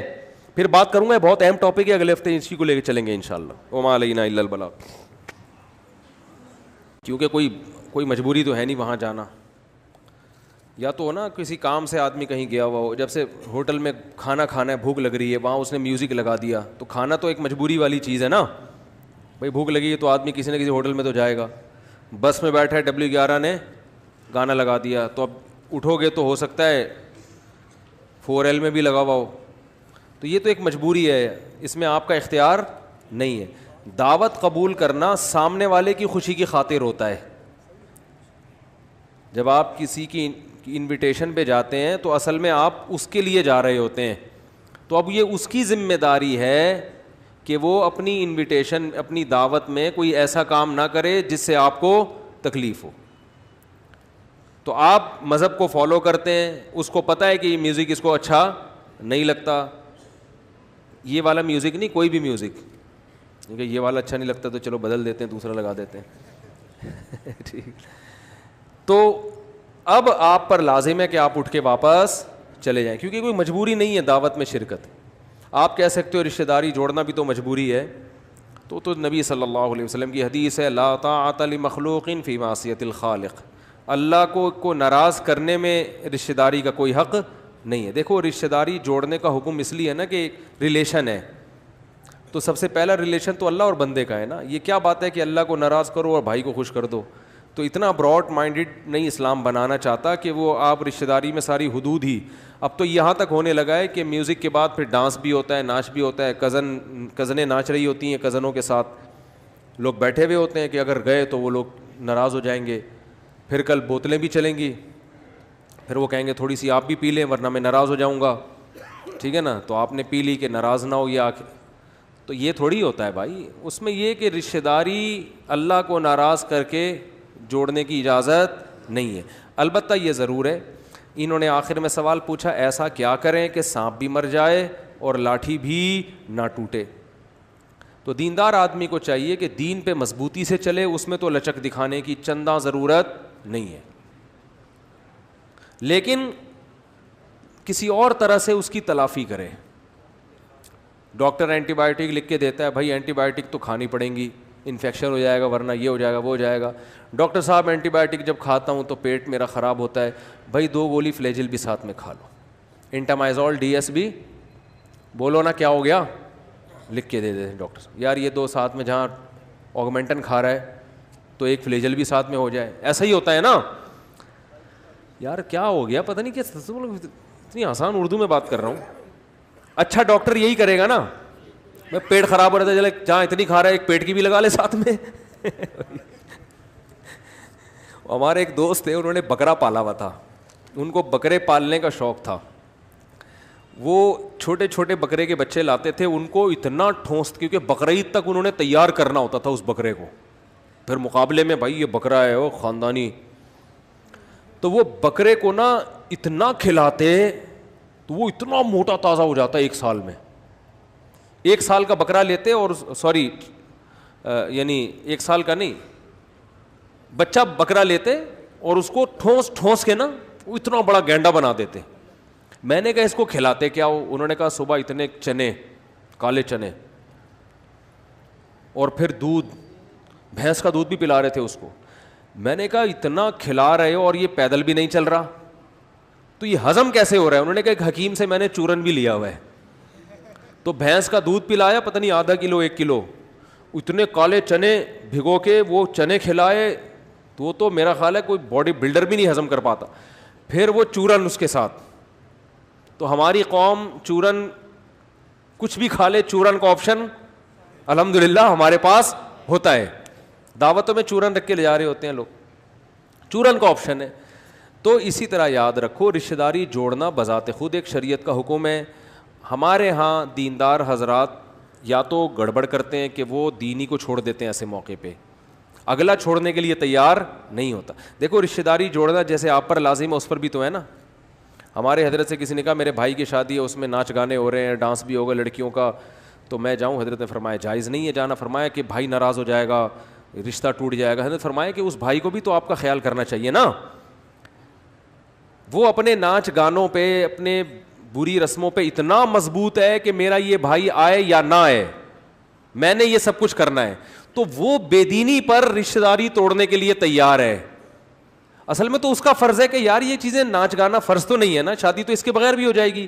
تو میرا ایک بھائی چونکہ مولوی ٹائپ کا ہے, ٹھیک ہے میں اس سے متفق نہیں ہوں, وہ اس کا اپنا نظریہ ہے, لیکن ہے تو میرا بھائی, تو میں اپنی شادی میں اپنے بھائی کو بلانے کے لیے یہ سب کچھ نہیں کروں گا. بعد میں ایک الگ سے میں کر لوں گا, یہ اس سے بڑا پروگرام کر لوں گا. وہ اب لچک دکھانے کے لیے تیار نہیں ہوتا. بے دین آدمی آج بڑا مضبوط ہے, دیندار بیچارے بے پیندے لوٹے کی طرح گھومتے رہتے ہیں. تو کانفیڈنس پیدا کرو, بولا ایسی کی تیسی نہیں ہوگا, چاہے ماں ہو چاہے باپ ہو, نظریات پہ میرے بھائی سمجھوتا نہیں ہوتا. اب کرنا کیا ہے, لیکن رشتہ داری ہم نے جوڑنی بھی ہے, تو اس کی تلافی کے لیے میں ایک واقعہ اکثر سناتا ہوں کہ بھائی آپ نے جب آگمنٹن کھائیں گے پیٹ خراب ہوگا تو 2 گولی فلیجل کی بھی رکھیں. جب آپ رشتہ داروں سے اس قسم کی باتیں کریں گے کہ ہم اس شادی میں نہیں آ سکتے, اس میں یہ کچھ ہو رہا ہے, تو رشتہ داری ٹوٹے گی. تو پھر 2 گولی فلیجل کی وہ کیا ہے وہ میں بتا دیتا ہوں. ہمارے ایک دوست تھے, ان کی کزن کی شادی تھی کیا ہیں ابھی, ان کی کزن کی شادی تھی, تو پھوپھی ذات بہن کی. تو ان کی پھوپھی نے ان کو کہا کہ آپ بھی آئیں گے. ان کو پتا تھا کہ میں اس محفل میں بالکل بھی اچھا نہیں لگوں گا. ماشاء اللہ داڑھی بھی ہے ان کے, اور یہ اس طرح کی غلط ہوں گی. اب یہ ایسے منع کر دیتے, نہیں سوال ہی پیدا نہیں ہوتا, تو رشتہ داری ٹوٹتی. تو انہوں نے بڑے بہانے کیے, دیکھیں میں نہیں آ سکتا, میں یوں ہے. ہر آدمی کو ہر چیز سمجھائی بھی نہیں جا سکتی. تو انہوں نے مجھے اپنا واقعہ بتایا کہ میں اپنی پھوپھی کے پاس گیا شادی سے پہلے. میں نے کہا دیکھیں اس دن میرا اس کوئی سفر رکھ لیا تھا انہوں نے کہ مجھے کہیں جانا ہے, خود بخود جان بوجھ کرنا کہ یار یہاں سے بھاگو کسی طرح سے, اور جا کے ان کے ہاتھ میں کچھ نوٹوں کی گڈی تھما دی. کیا تھما دیا؟ نوٹوں کی گڈی, کہ دیکھو آپ کی بیٹی میری بہن لگتی ہے رشتے میں, چچا زاد بہن, پھوپھی زاد بہن ہے, اور میرا فرض بنتا ہے میں بھائیوں کی طرح اس کی خدمت کروں گا. تو ظاہر ہے شادی ہو رہی ہے, خرچہ پانی ہوتا ہے, تو یہ آپ رکھ لیں. کوئی بھی کام ہو مجھے بتائیے گا, میرا ذرا کیا ہے, سفر ہے, کہیں جانا ہے. تو کہنے جتنے کزن تھے, جتنے رشتے دار تھے, اور ان میں سب سے زیادہ مخالفت پھوپھی کی طرف سے ہو رہی تھی کہ یہ کمبخت نہیں آئے گا, یہ مولوی ہوتے ہی ایسے ہیں, یہ رشتہ داری جوڑنے کی باتیں بہت کرتے ہیں. اب کچھ بھی نہیں ہے, ان کو مولویوں نے برباد کر دیا. دیکھو بہن کی شادی ہو رہی ہے, نہیں آ رہے, کیسے نالائق ہیں. کہہ رہے جب روکھڑا ان کے ہاتھ میں گیا ہے, صحیح ہے نا, روکھڑا جانے کا فوری رزلٹ سامنے آیا کہ میرے سے بڑا مدعی سست اور گواہ چست والا حساب ہو گیا. اب ان کا بیٹا کوئی بھی کہتا ہے یار وہ کیوں نہیں آ رہا, تو پھپھی کہتی بھائی انسان کو 10 کام ہوتے ہیں, یہ نہیں بتا رہی پیسے دے کر گیا ہے. بھائی دیکھو انسان ہے, ہمیں بھی تو بعض دفعہ ایمرجنسی ہو جاتی ہے, 10 کام ہوتے ہیں انسان کو. اب وہ دفاع کر رہی ہیں, تو اصل میں تھوڑا قربانی دینی پڑتی ہے. میں نے بیان کیا تھا نا کہ ایلفی توڑنے کے لیے جاپان کا ایلفی استعمال ہوتا ہے نا, تو اللہ نے بھی رشتہ داری جوڑنے کے لیے جو ایلفی ہمیں دی ہے وہ کیا ہے, پیسے. اب غریب آدمی کہہ سکتا ہے پھپھی کو انہوں نے تو پیسے لفافے میں دے دیے, میرے پاس پیسے, میری تو شادی اس لیے نہیں ہو رہی کہ پیسے نہیں ہے میرے پاس, ورنہ کزن سے پہلے تو میری ہونی چاہیے تھی نا. لوگ کہہ رہے ہوتے ہیں ایسے کہ یار میں تو اس سے بڈھا ہو گیا میں, اور وہ میری جوان کزن کی شادی ہو گئی, میرے پاس پیسے نہیں ہیں, اور آپ کہہ رہے ہو کہ پھپھی کو کیا دو. یہ تو وہی ہو گئی کہ وہی شعر ہو گیا کہ جناب پانی وانی کی بات کرتے ہو, دل جلانے کی بات کرتے ہو, 6 مہینے سے منہ نہیں دھویا تم نہانے کی بات کرتے ہو. مفتی صاحب ہماری تو شادی اس لیے نہیں ہو رہی کہ پیسے نہیں ہیں, اور آپ کہہ رہے ہو دوسروں کی شادیوں پہ ہم کیا کریں, پیسے خرچ کریں. تو دل جلانے کی بات کر رہے ہو نا. تو بھائی ضروری نہیں ہے, جب پیسے نہیں ہیں تو آپ صلی اللہ علیہ وسلم نے بہت سارے دوسرے طریقے بیان کیے. آپ نے فرمایا مسکرا کے بات کرنا کیا ہے, صدقہ. یہ ایک ایگزامپل دی ہے, کوئی اور ایسا عمل کر لو. پھوپھی سے یہ کہو کہ جی میرا ایک دوست ہے, تمبو کا انتظام انشاءاللہ اس سے آپ کیا رہیں, ٹینٹ وہ لگوا دے گا. ٹھیک ہے, تعلقات, غریب آدمی کے تعلقات بھی تو ہوتے ہیں نا. مناسب ریٹ پہ آپ کو تمبو کون دلوائے گا. اب تو تمبوؤں میں شادیاں نہیں ہوتی, پہلے زمانے میں ہوا کرتی تھی. کچھ بھی کر لو, کچھ نہیں ہو سکتا, محبت کے 2 بول بول لو. کوئی مسئلہ ہو مجھے ضرور بتانا بھائی, کوئی شکایت ہو ہونے والے میاں کی طرف سے, اس کزن کو فون کر کے بول دو کہ بھائی اس کی طرف سے کوئی شکایت. شروع میں نہ بولو ورنہ وہ شکایتیں نکالنا شروع کر دے گی. کچھ بھی اچھے الفاظ منہ سے ادا بولو بھائی, کیے جا سکتے ہیں. کچھ بھی اچھے الفاظ کیے جا سکتے. بھائی اور کوئی کام ہو, بہانہ کر دو مجھے کہیں جانا ہے, جھوٹ بہانہ نہ ہو, واقعی جانا اپنے اختیار میں ہوتا ہے نا, کہیں نکل لو. اب آپ کہو گے کرائے کے پیسے نہیں ہے, کہاں چلے جائیں, تو پیدل چلے جاؤ, مجھے کہیں جانا ہے, اس میں کیا ہے, واکنگ کرو. کہیں جانے کا مفہوم تو بہت وسیع ہے, کہیں بھی جانا ہے, آپ واش روم جانا ہے, آپ نے, آپ کیسے مجھے بہت ضروری کام سے پھوپھی کہیں جانا ہے, میں اس دن نہیں آ سکتا کیونکہ اس دن مجھے کہاں جانا ہے, دل میں نیت کرو. کچھ بھی کر سکتے ہو, جھوٹ نہ بولو. تو اب اس میں کوئی اچھا بول لیا کہ بھائی دیکھیں جو ہے مسئلہ یہ ہے کہ جو ہے میں جو ہے اب کوئی کام میرے ذمے ہو, کرسیاں کرسیاں بھی نہ لگوائیں, وہ تو شرکت ہو جائے گی نا وہاں جا کے. تمبو وہ ختم ہو گیا, وہ تو ہال میں شادی ہوتی ہے. ہال والے کو میں بول دیتا ہوں بھائی ذرا کہیں میرا تعلق ہے, کوئی دوست ہے, اس سے میں نکلوا لیتا ہوں, تھوڑا کھانا کیا کر دے گا آپ کے لیے مناسب ریٹ پہ. اللہ نے کچھ نہ کچھ صلاحیت ہر ایک کو دی ہوتی ہے, کچھ نہ کچھ تو ہوتا ہے. وہ بالکل فارغ بیکار دنیا میں کوئی بھی نہیں ہے. تو ہمارے ہاں الٹا پتہ ہی ہو کیا رہا ہوتا ہے. پہلے تو یہ کہ دیندار آدمی اپنے دین کو چھوڑ دیتا ہے, اور جو نہیں چھوڑتے وہ اتنے سخت ہو جاتے ہیں, فتوے لگانا شروع کر دیتے ہیں. میں اس بے حیائی والی شادی میں نہیں جاؤں گا جس میں ڈانس ہو رہا ہو. یہ غیرت ہے, شرم اور غیرت کا جنازہ نکل رہا ہو کھلے آنکھوں. تو اتنے تانے کہ اصل میں اس موقع پہ یہ ٹھا کر کے ان کو لگ رہا ہوتا ہے, یعنی آپ ان کو کہہ رہے ہوتے آپ بے غیرت ہیں ایک نمبر کے. اس کا مطلب کیا ہے؟ آپ اپنی پھوپھی کو کیا کہہ رہے ہیں؟ اگرچہ صراحتاً نہیں کہا, لیکن ایک جنرلی ایک بیان ممبر پہ اس کا بات کچھ اور ہوتی ہے, لیکن جب کوئی خاص واقعہ ہو رہا ہوتا ہے, اس واقعے پہ جب آپ وہ چیز فٹ کرتے ہیں تو ہر آدمی سمجھ رہا ہوتا ہے یہ کس کو کہا جا رہا ہے. دیکھو میں اگر یہاں بیٹھ کے کہوں کہ پاکستان میں عدالتی نظام بہت ظلم ہے اس میں, تو کوئی اتنا برا نہیں ہوگا, لیکن سارے ججز بیٹھے ہوئے ہوں اور میں کہوں ججوں میں کرپشن بہت ہے, جج بولیں گے یار یہ ہمیں یہ بتانے کے لیے آپ نے بولا ہے یہاں پہ ہم کرپٹ ہیں. تو اس موقع پہ جب آپ یہ کہو گے یہ بے غیرتی ہے, یہ پرلے درجے کی بےہودگی ہے, اس کا مطلب آپ اپنی پھوپھی کو اور پھپھا کو کیا بول رہے ہو, آپ پرلے درجے کے وہ ٹھا کر کے لگ رہی ہوتی, پھر اس سے نفرتیں پھیلتی ہیں. تو اللہ نے قرآن میں کیا حکم دیا, ادعو الی سبیل ربک بالحکمت والموعظۃ الحسنۃ, حکمت کے ساتھ عمدہ طریقے سے لوگوں کو دین کی دعوت دو. جب آپ نے بارات کا یا ان چیزوں کا بائیکاٹ کرنا ہے, اس سے میسج یہ جائے گا کہ آپ کو کہ دل میں رشتہ داروں کی قدر نہیں ہے, تو اب آپ نے کسی دوسرے طریقے سے یہ ثابت کرنا ہے کہ میرے دل میں رشتہ داروں کی قدر دوسروں سے زیادہ ہے. داغ دکھانا, بات نہیں آ رہی سمجھ میں؟